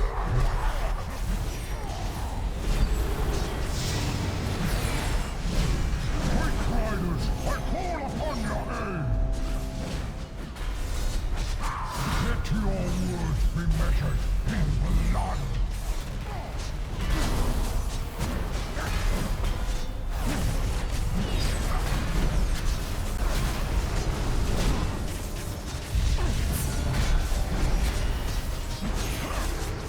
The blood of the unworthy will flow through these halls.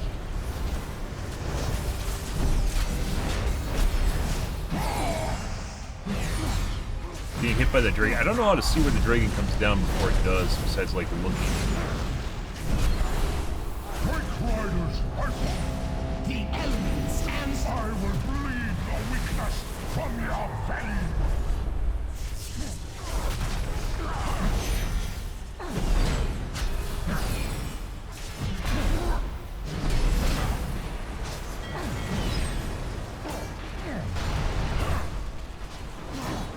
I will bleed the weakness from your veins.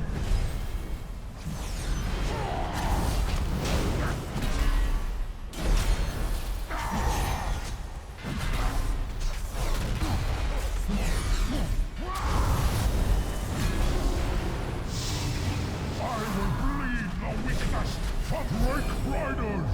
Come in!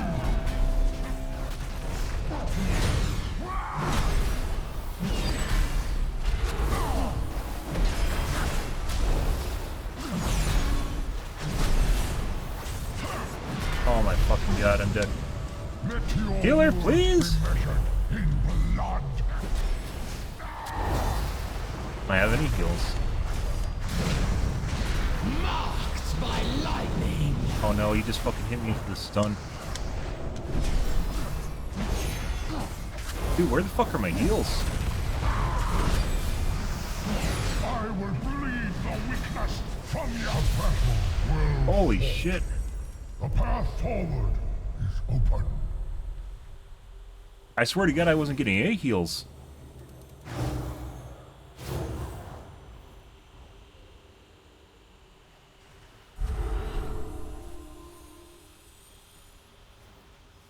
Top 3 healed. Thed.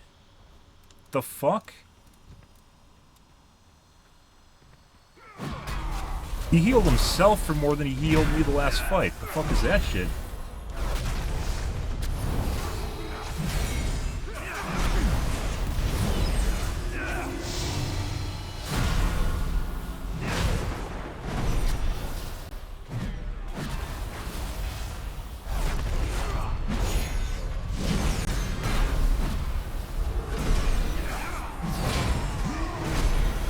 Dude, what the fuck is that?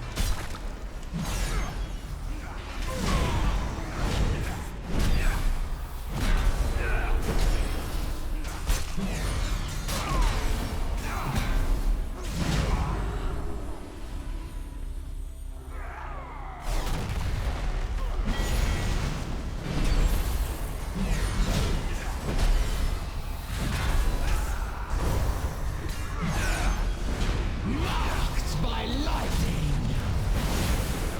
This is an easy instance, too.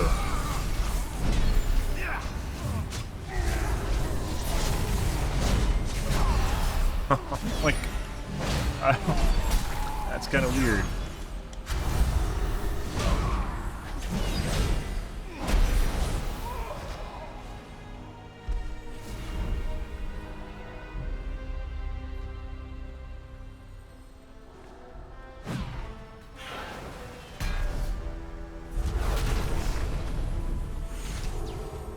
going on here?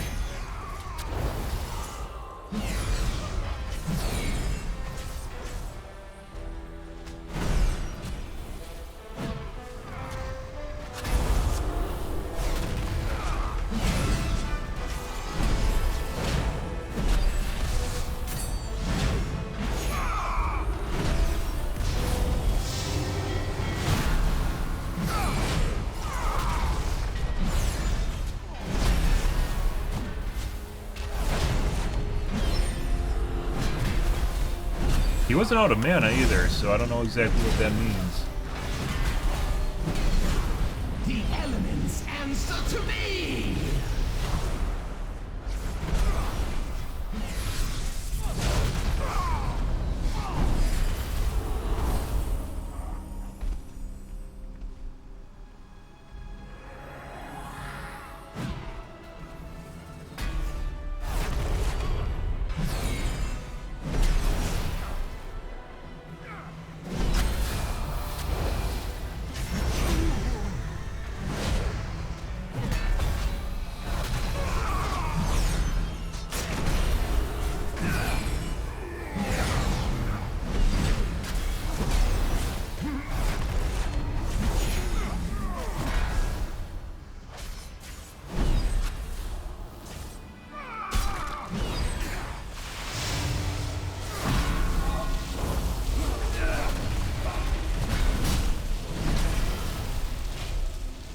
That.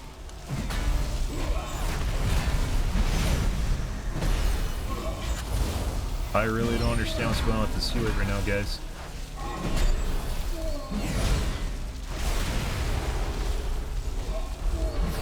Marked by lightning! He doesn't have enough mana.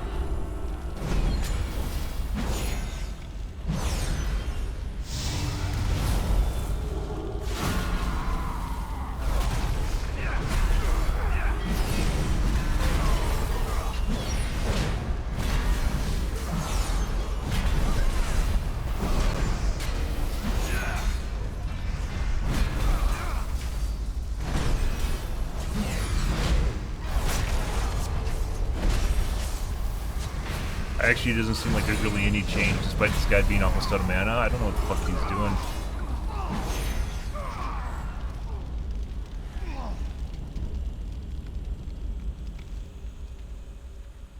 The disc freeze, so.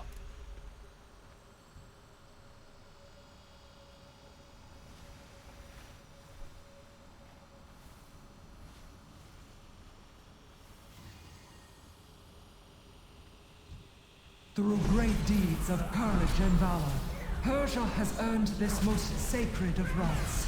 She shall ascend. Marked by lightning!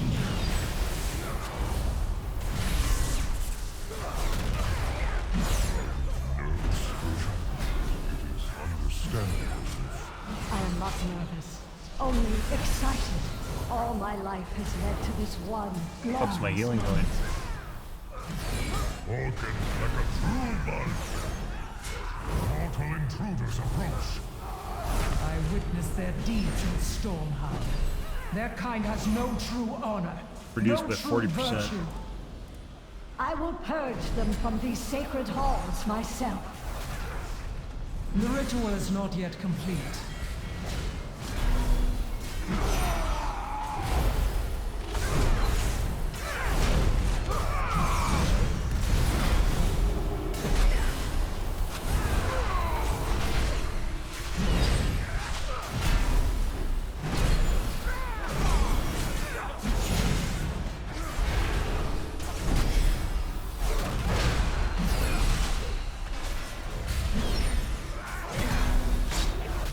The elements answer to me!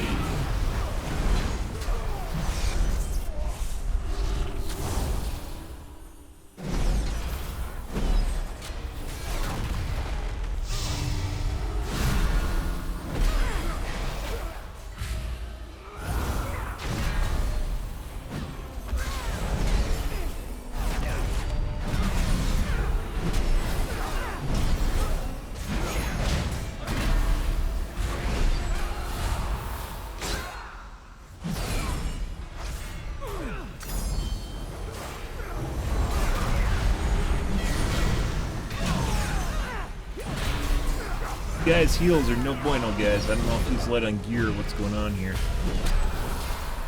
I've grouped with Discipline Priest before, and it's not usually a big deal.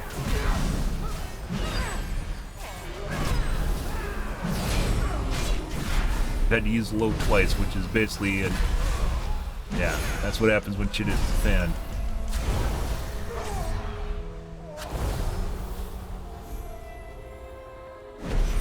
You sully this ritual with your presence, mortal. The elements answer to me!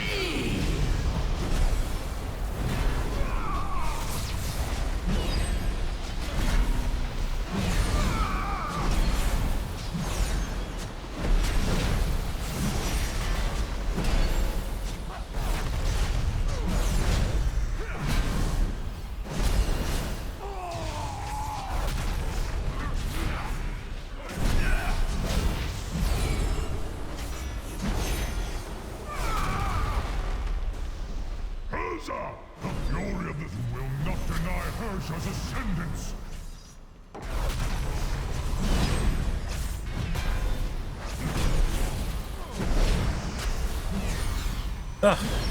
Pretty rough, guys.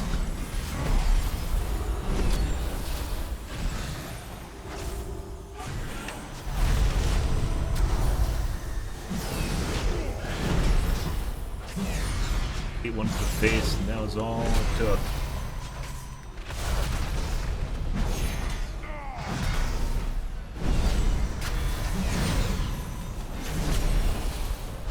The elements answer to me!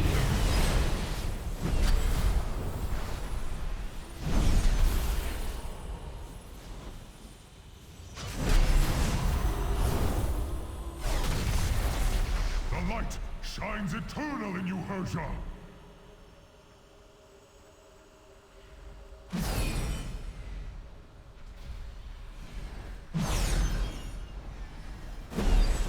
I will not fail you, Aegir!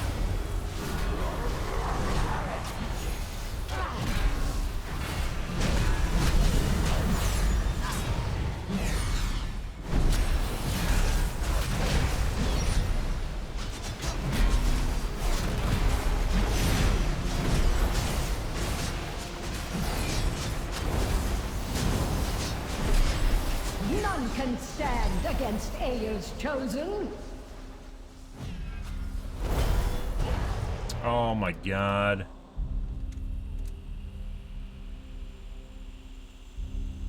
None can stand against I thought I had Aegir's enough, guys. chosen. Motherfucker.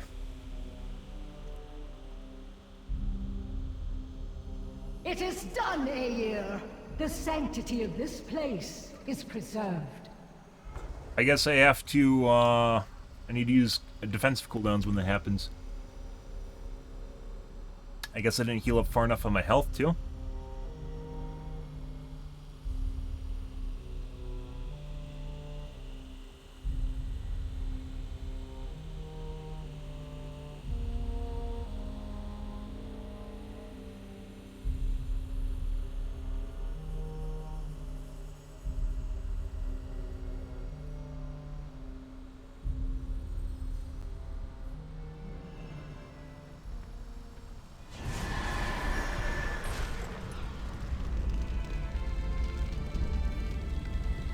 Next time, we'll use save defensive cooldowns for the fucking laser beam.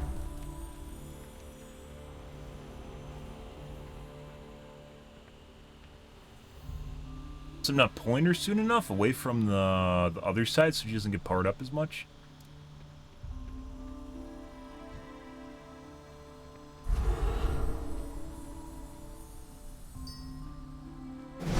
I will not fail you, Aegir! The elements answer to me!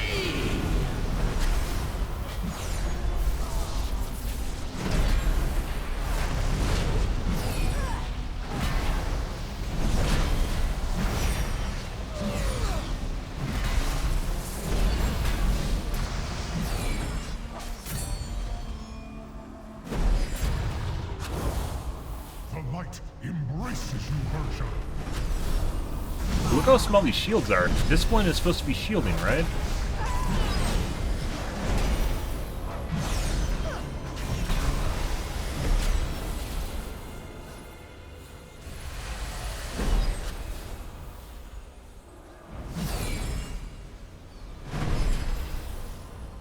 The storm gathers! Strike now, Herja!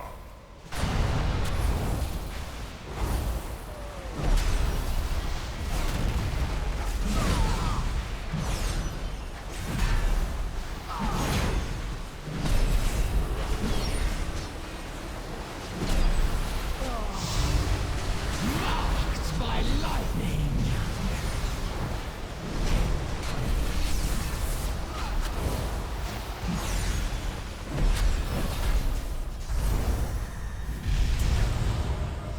That. The light embraces you, Herja.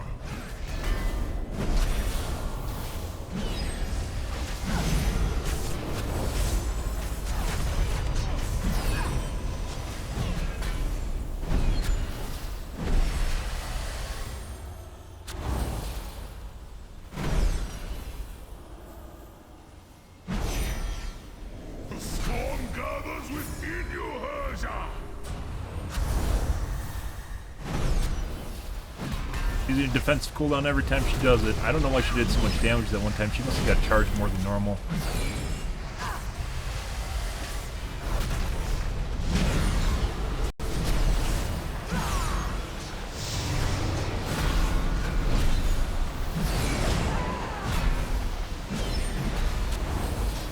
You die. Marked by lightning. I'm pretty sure our healer's kind of light. None can stand against Ayr's chosen. It is done, Ayr. The sanctity of this place is preserved.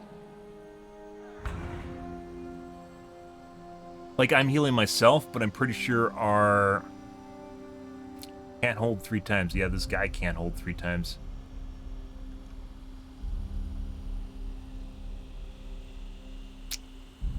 I'm healing myself up, but he can't keep the rest of the group up, so... And all I did eat the laser beam at the end there, but that's not what killed off the majority of the group. I mean, we probably could have finished that if I actually got my defensive ability off and didn't die.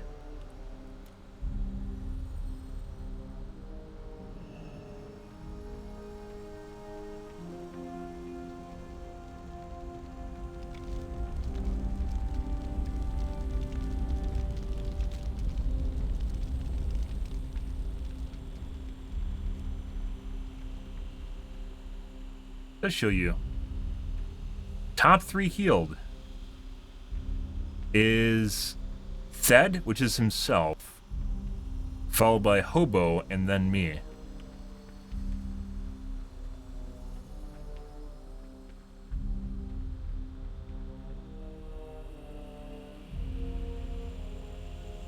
What? I'm the tank, by the way. I'm tanking the boss. Okay. And this includes Power Word Shield, I believe. The holy spec for this week is Griefing. Yep.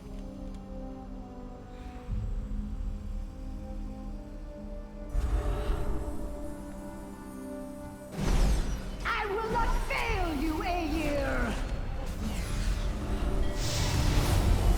I had my Sentinel up too. I could use Sentinel. I was like, nah, I can save it for the next pull.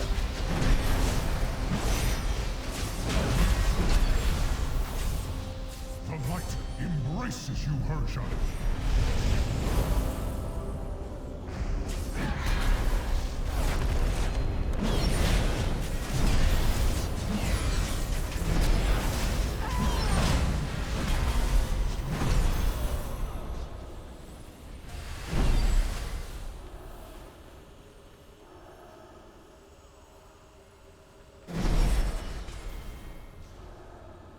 The storm gathers! Strike now, Herja! Ardent Defender to save my face. You will pollute these halls no more.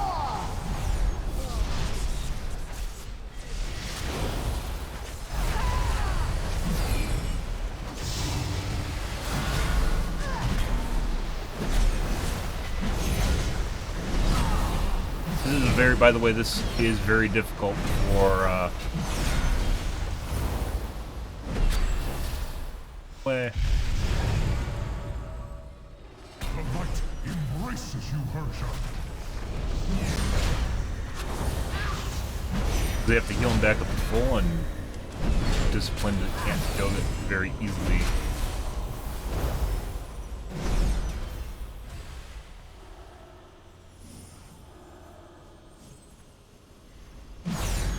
The storm gathers within you, Hersha.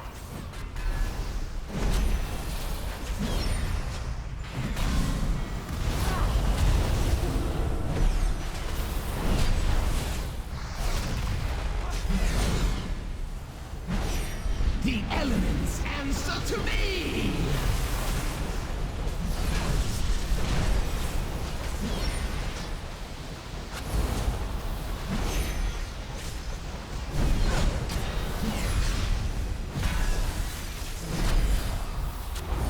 Oh, buddy.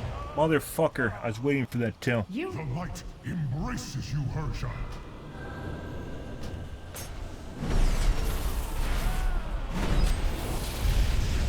You die as you lived, without honor.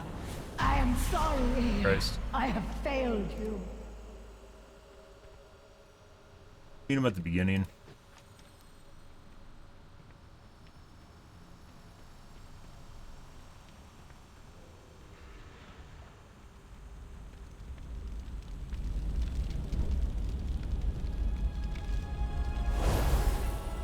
Fuck.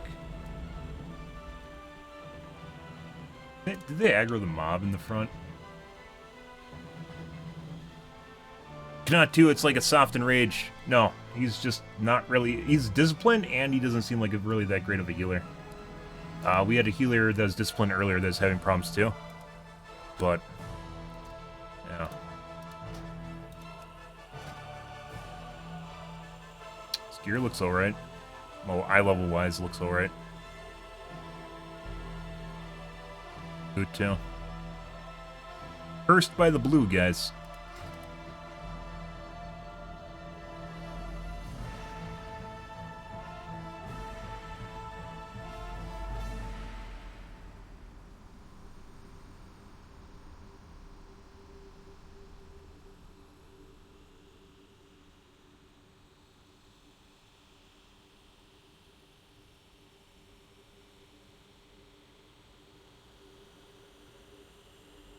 Well, we aren't going to make the timers, so...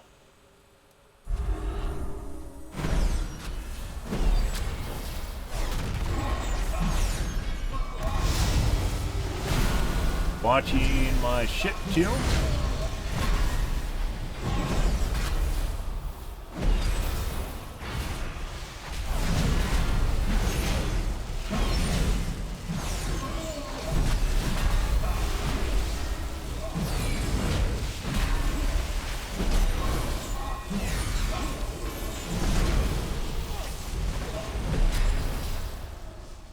Marked by lightning!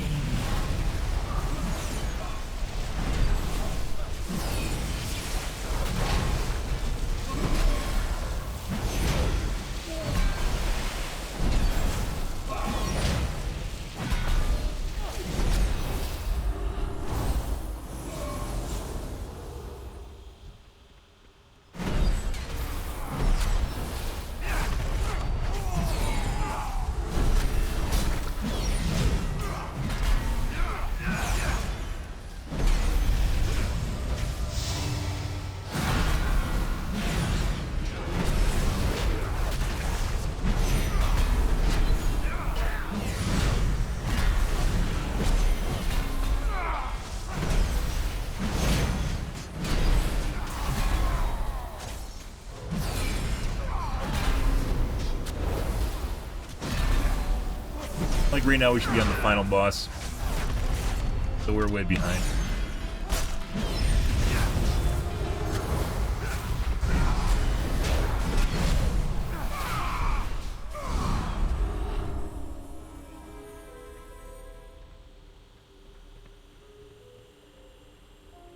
I'm having to use a shitload of defensive cooldowns with this guy.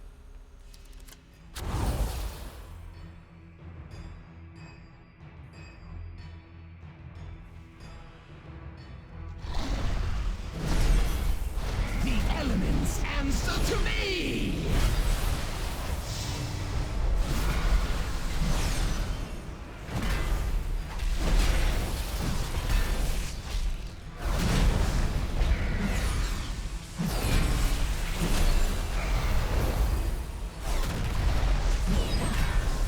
Like, is there something I just don't understand about discipline?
There used to be a talent when whenever you cast Word of Glory, it would actually give you it'd give you a shield for overhealing.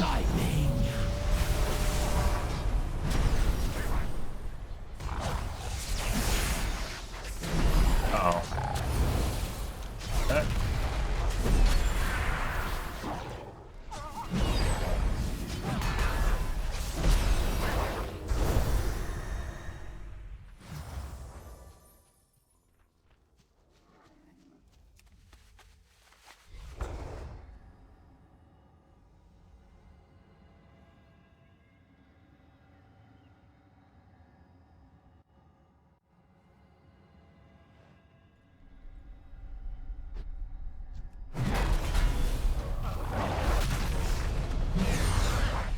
So even though the timer, like, there's a decent amount of time left, like, it doesn't matter. The reason for that is, the end dialogue takes a shitload of time.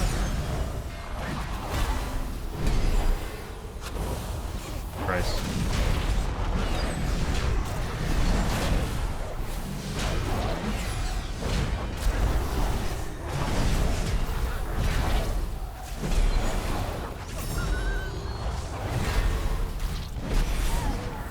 Fucking shit.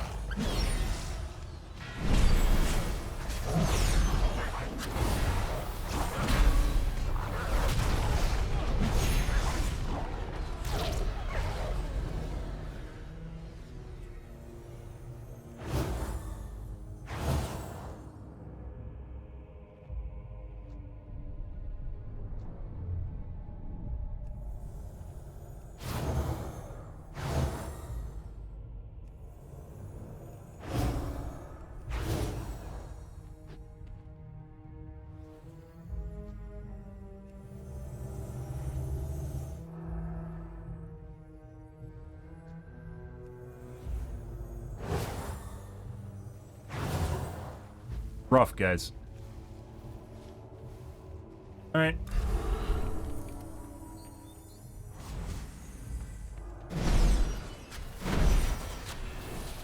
The elements answer to me! I think this is a combination of this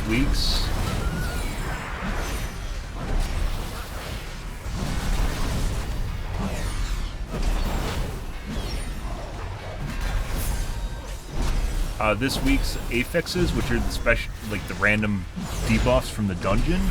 This guy being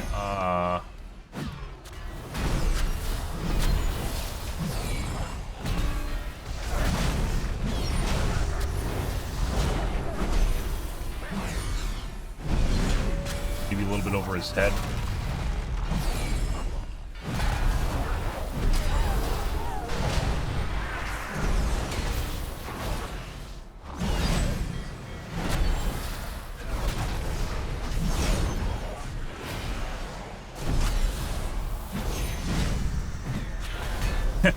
She's fucking gone.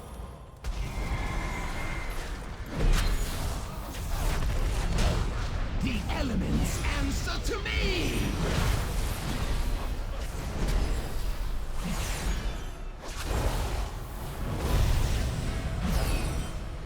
These guys are dying to the Grievous debuff right now.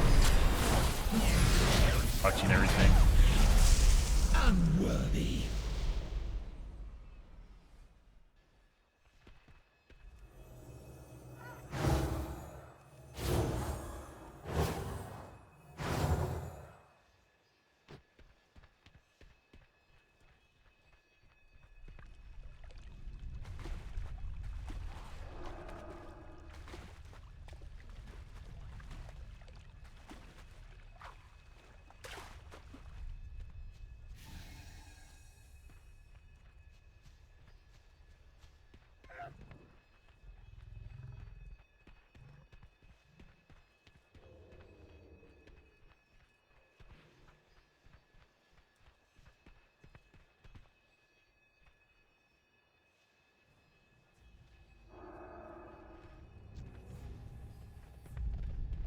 You not go through?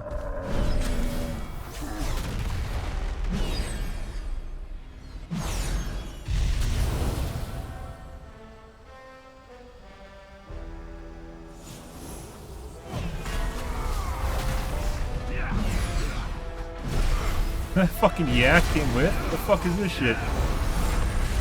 I didn't know he comes through.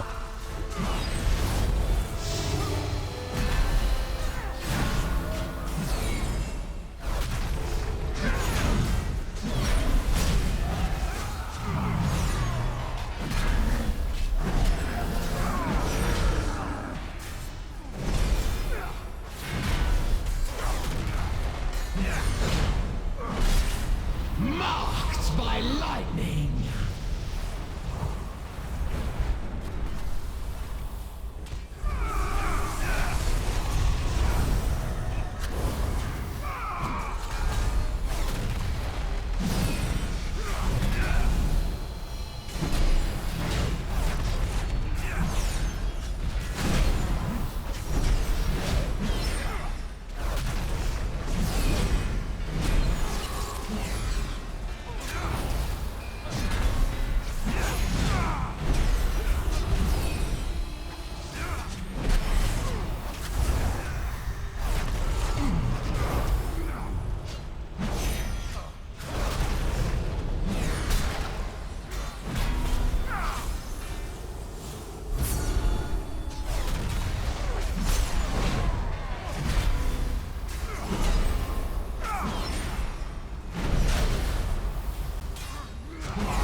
Pretty rough, guys.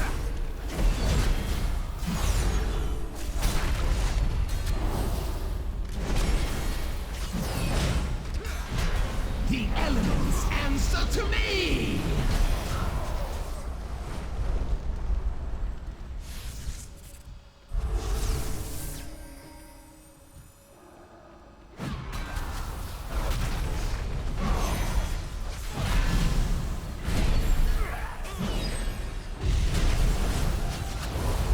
Fucking shit.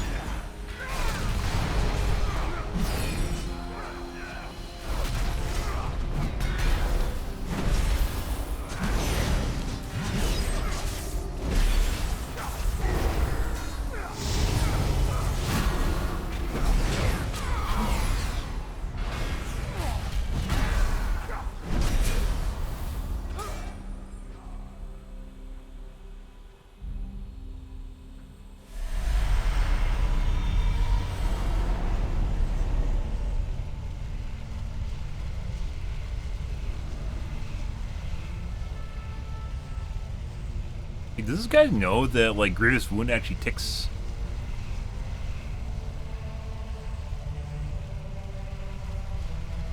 Like, it just kills you eventually.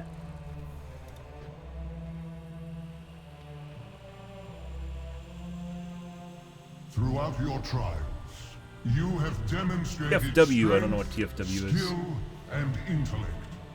Traits shared by the greatest of our Vrykul kings. Your cries of anguish will echo through eternity.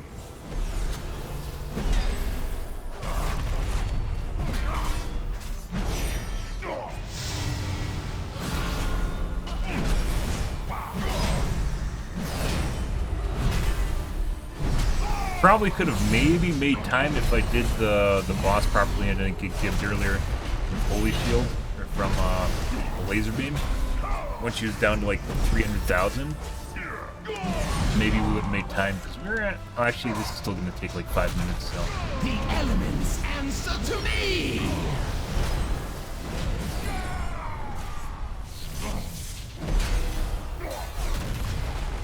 I embrace the abyss. I will take joy in crushing you.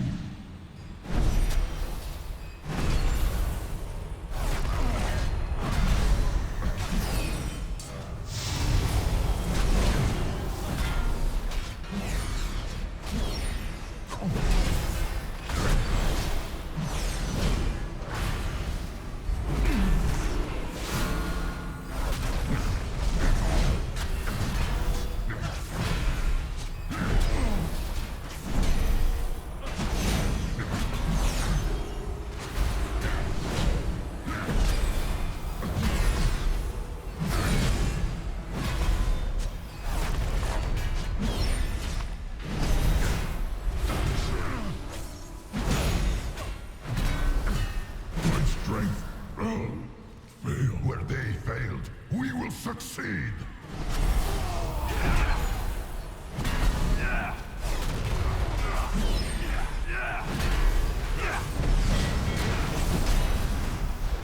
Marked by lightning!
Hiding him away from the ancestor.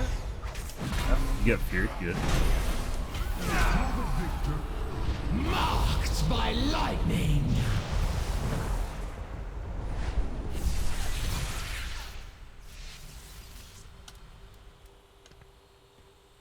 No, I too have proved my worth, Odin. Jesus Christ, guys. I am God King Very, Skovald. very rough instance. Mortals dare not challenge my claim to the ages.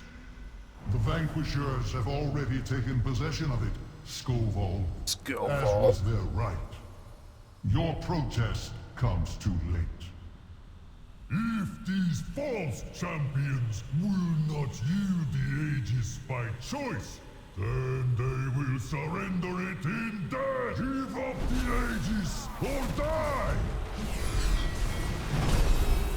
Bang, bang! Perish in never-ending flame!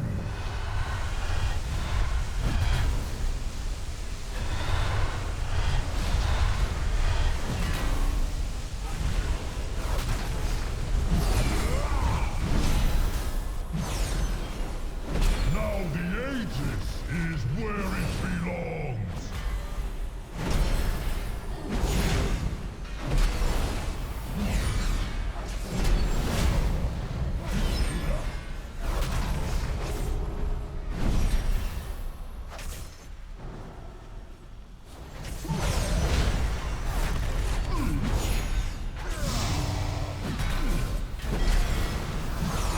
Burn, burn. That's not my... That's someone's trinket, by the way. Normally you don't hear sounds from other classes. Unless it's something major. The elements answer to me! Perish in never-ending flame!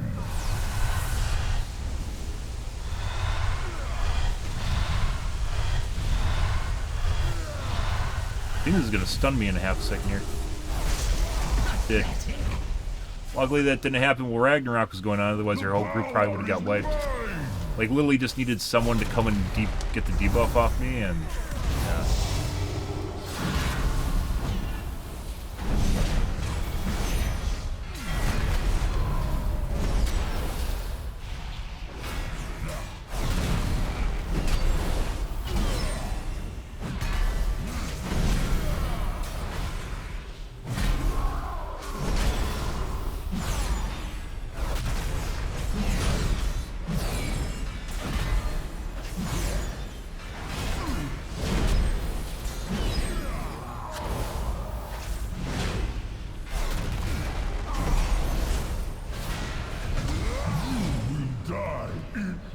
The elements answer to me!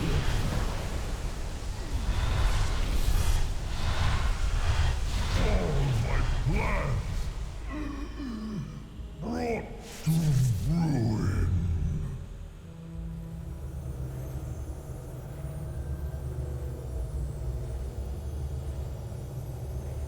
Most impressive. I never thought I would meet anyone who could match the Valajar's strength. And yet here you stand. Oh, repairs. There is one final trial that awaits. Me.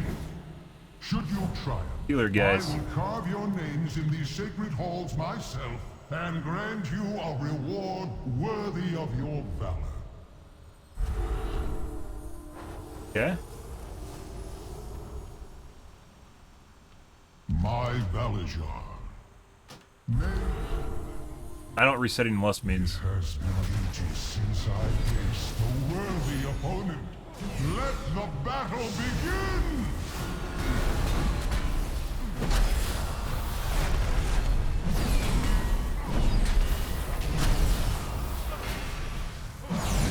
To me, Valajar, prove your worth! My power is beyond anything you have yet faced! That's a one-shot.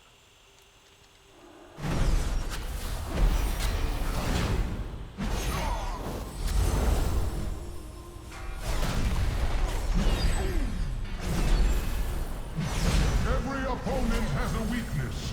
I will find yours! Hey, there it is.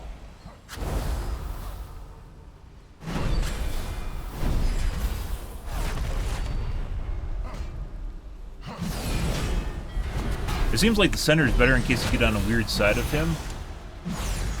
Marked by lightning!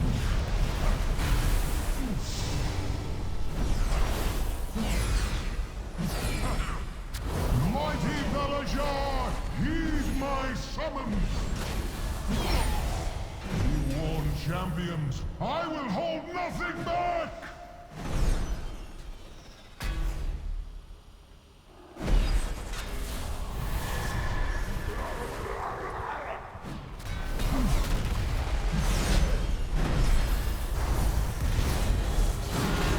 An agile mind is as deadly as the sharpest blade.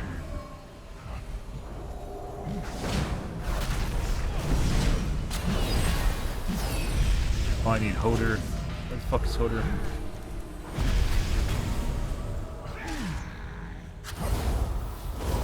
Oh, everyone's dead.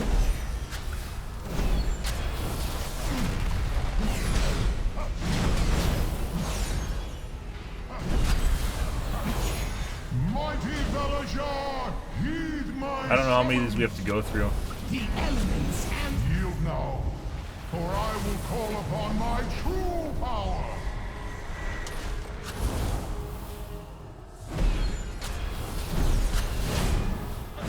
Get stunned here. unworthy. shame in defeat, so long as one fights with valor. I don't know what percent you actually... Like, you don't have to kill him. Right? Okay. That makes sense.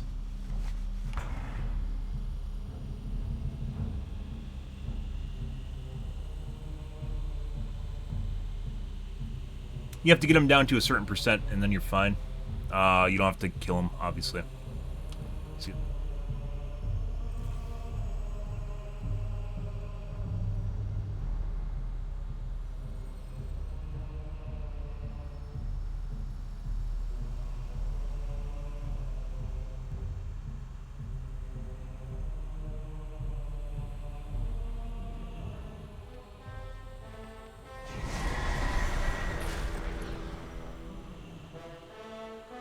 Behind the curve?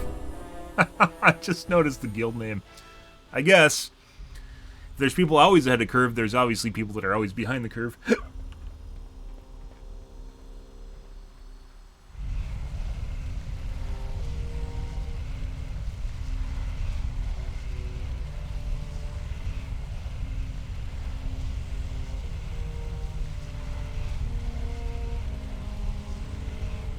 Pretty rough dungeon, guys.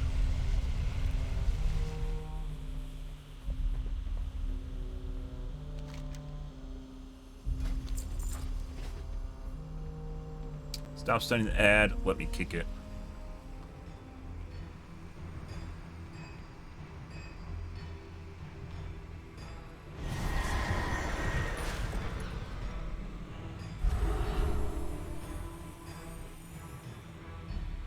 What victories do you bring? It has been ages since I faced a worthy opponent. Let the battle begin!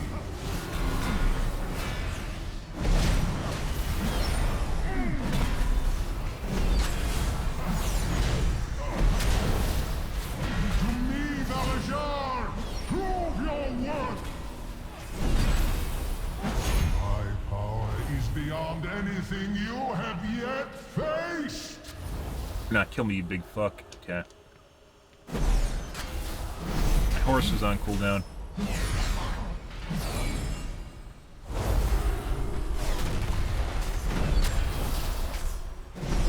An agile mind is as deadly as the sharpest blade. And there we are. The elements answer to me! Oh god, you gotta be fucking kidding me. That fucking timing.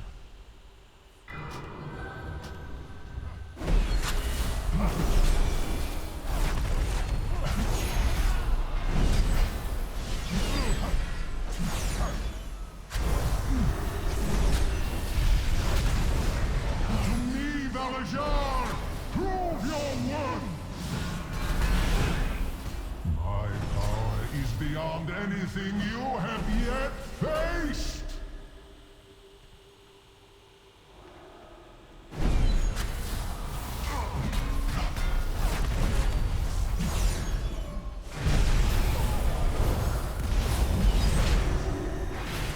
Every opponent has a weakness.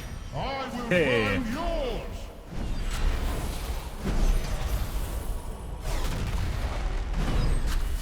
Dead.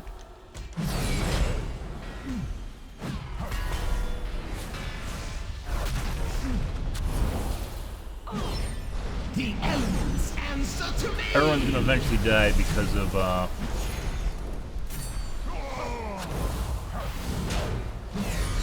Fight for me, Valajar! Fight for glory!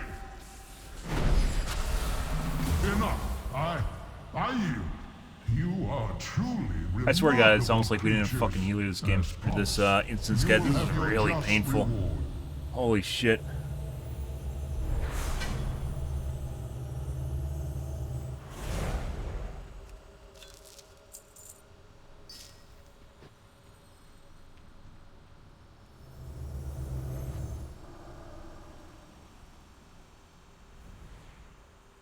Thanks for the group.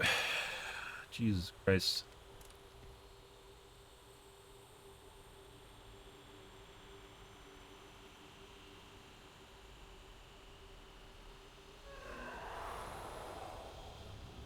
You're griefers. Yeah. You can suck my dick, dude. It was, I'm pretty sure, we had a really bad healer. A couple things are going on here, guys. The affix this week is terrible for Discipline Priest, which is what we just had. He did not seem to be a very good Discipline Priest on top of it. Yeah.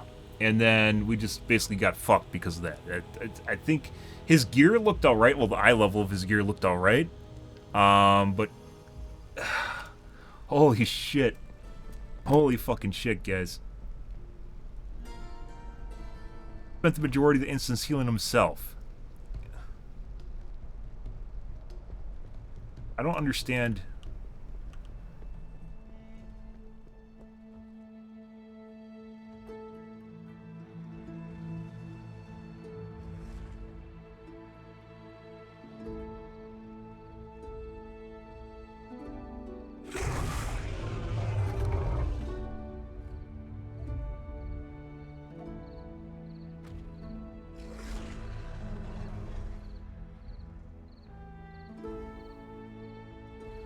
That was pretty bad.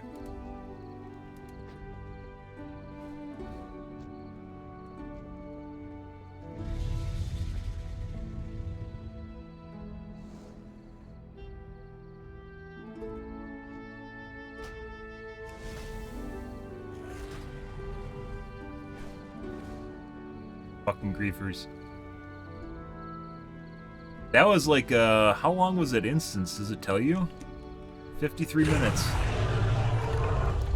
Minute overtime. Mythic rating increased by 0.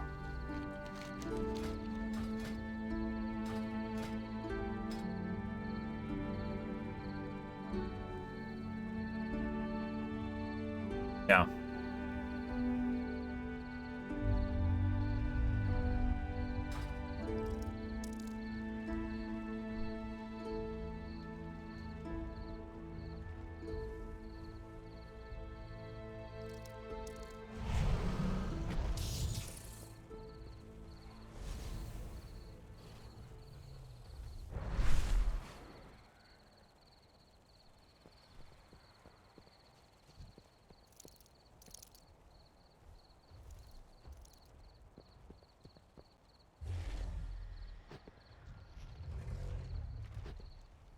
Holy fuck, guys.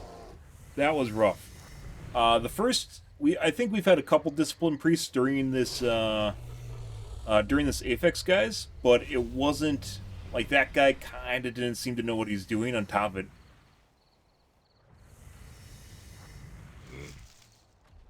What's the name of that pasty white guy with the ponytail that used to cast Race of the World first? No idea. I don't watch WoW streams. I don't normally stream WoW. It's just because of the expansion launch that I've been enjoying it. And we're going to color on Tuesday this week and go back to Overwatch 2, more than likely, or Dead by Daylight. But I don't keep up with the WoW community. WoW community, if you're a streamer, guys, if you stream, like, WoW is where you go to die. I've mentioned that for years at this point. The only people that people want to watch in the WoW community generally are, like, the lifers, who are just here for, like, Towley, that are just here forever. And I like games too much just to play World of Warcraft, so I don't know. But, I mean, this expansion pack's been fun. Normally I stream expansion packs. I've streamed since I started streaming 10 years ago. I've streamed every expansion pack since they've launched for 1 to 2 weeks, give or take, depends what's going on. However, this expansion pack, I have streamed it for almost 3 this week. 3 now. I've been enjoying it quite a bit. It's actually quite a bit of fun. I enjoyed flying. I enjoyed the leveling experience. Gearing, putting aside the fact that I basically, the amount of gear you can get out of Mythics is basically generally linked to your resets. I had 6 blues I couldn't get rid of no matter how many Mythics I did. I had 6 blues I could not get rid of till resets, and now I have 3 blues I cannot get rid of. And I'm sure it'll change with this Tuesday's resets. So even though you can spam keys right now, you can't get spam gear. Like, it won't drop you gear. Like, last week before resets, it kept dropping me like 4 eye level upgrades. Even though my mythic level kept going up, I was getting tiny incremental upgrades for gear I already had. Like, this one ring dropped for me 4 different times. That's just like mind-blowing. That should not be a thing, and it was. And the moment the resets happened, I immediately got 3 blue replacements. And now I got 3 blues that I can't get rid of, which are these 3 right here. And that obviously drops my eye level down and makes me look like a shit tank. I'm trying to get into high-level mythics with bad gear or whatever, and the game just refuses to give me gear, so... That's one of the reasons we're going to call it on Tuesday, because it feels like I'm in the gear trickle right now, where the game's just handing me tiny pieces of gear. Tiny incremental upgrades to my pieces of gear.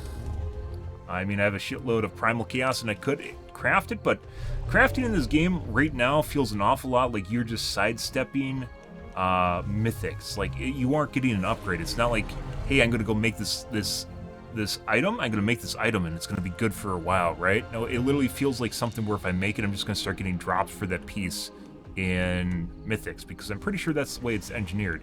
It's engineered for you to expend as much of your resources, either time or energy in the game, to get tiny bits of upgrades. Basically, you know, refining the crack formula, right? The well-cracked formula. So, yeah.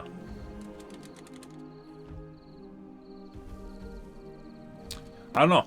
I have family stuff, as most people do, later today, guys, so yeah. I think we're gonna call here, but let's take a look at our data first. So I don't know, I definitely do not play Priest, and I know Discipline is a little bit different than the other healers, but this guy, for some strange reason, like majority of the fights, I'm not as the tank, I'm not his #1 heal.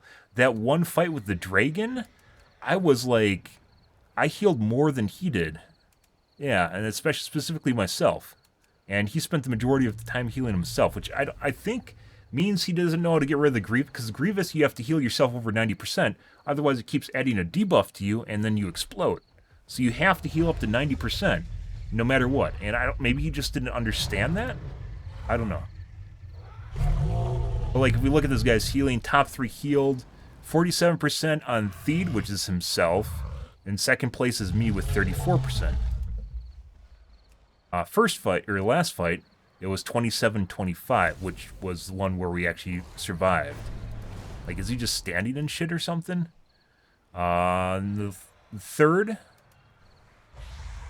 3 fights ago, he healed himself for 38 and me for 29.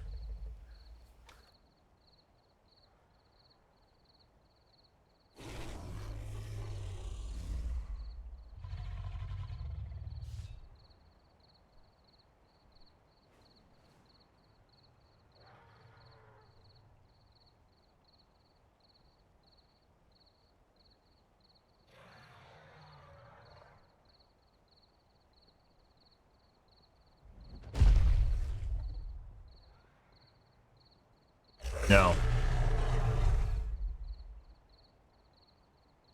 Yeah, so I'm pretty sure we just got a shit healer.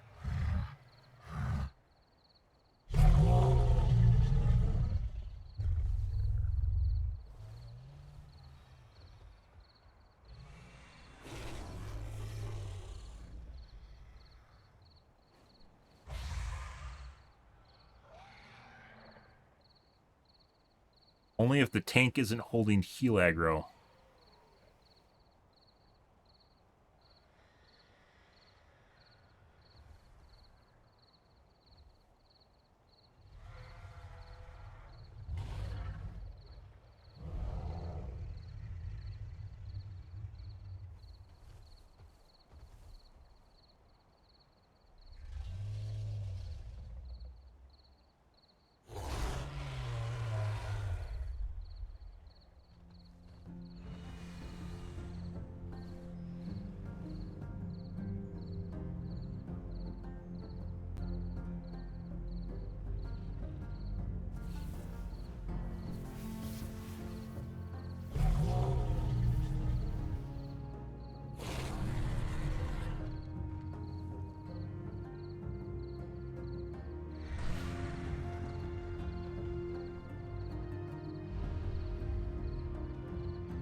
This is alright. Which was this? This was King Bjorn.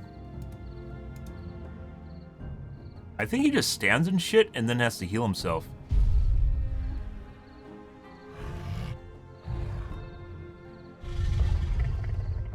Longest ramp for AoE heals.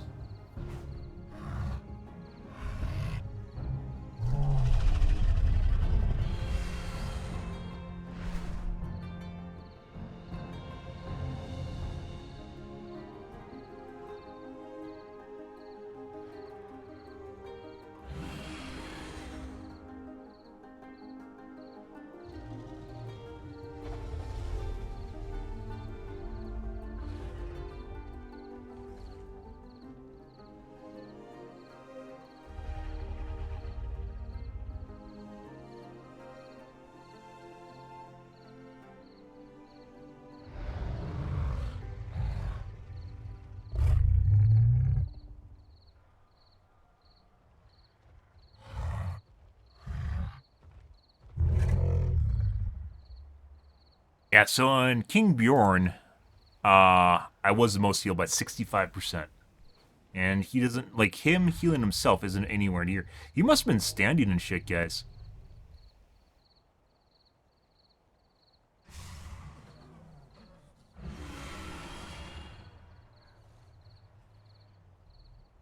Must have been standing and shit, and that was getting him killed, and then he had to heal himself.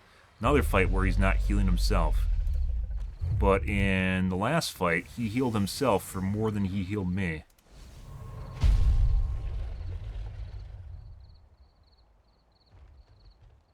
All three?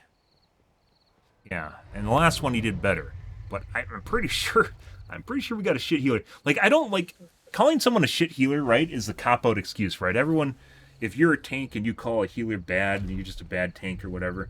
But occasionally you do get bad healers, and it really shows. So, yeah. I'm pretty sure we just got a shit healer, and it was a couple things. A, it was a high-level mythic, relatively speaking, for a pug. B, we got a discipline priest, and then C, consider discipline priest with this week's affixes, and then on top of that, he just didn't seem to be very good. He was over his head. His gearing was alright, though. But that's once again another reason why you can't trust gearing. We didn't get any mythic rating off that either. Yeah, so even though we did a 12 just now, it didn't raise my points at all because it's 50 minutes. So, yeah, I'm pretty sure he didn't know. I don't know. Maybe we'll just dodge discipline priests if we get another one. Kind of sucks, but it feels an awful lot like they're trying to do that on purpose. Everyone enjoys a sexy mog? Mm-hmm. Okay. But yeah, guys, tonight we had a little bit of unfortunate accidents. One of my pipes froze, and I had to take care of that. If you guys were curious about that just now. Earlier tonight, which is why I got in late. And cold as shit. Still cold, by the way. And it's 0 degrees Fahrenheit outside right now, which is negative 17 Celsius. If you're on the Euro scale.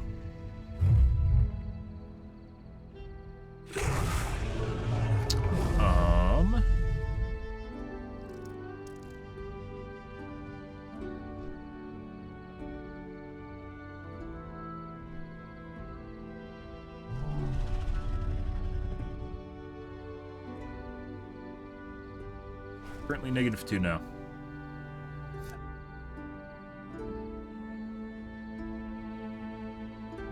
Yep. That's just the way it goes. And had some stuff to take care of, so got on late. Ended up doing some dungeons, and lo and behold, our dungeon wasn't very good. I still have to rep presence here, so rep presence as well. I can get something to eat here too, make me feel better. Protect the Isles. But tomorrow, guys, as I mentioned, with the holidays, my schedule gets kind of weird. So, just kind of take it as it goes. I'm streaming pretty much every day, though, and almost a 4-hour stream today, but things happen, shit happens, stuff in general. But hopefully, tonight I'll be on normal time, but no promises because I have to wake up tomorrow morning for a couple hours for basically Christmas as it goes. So, yeah.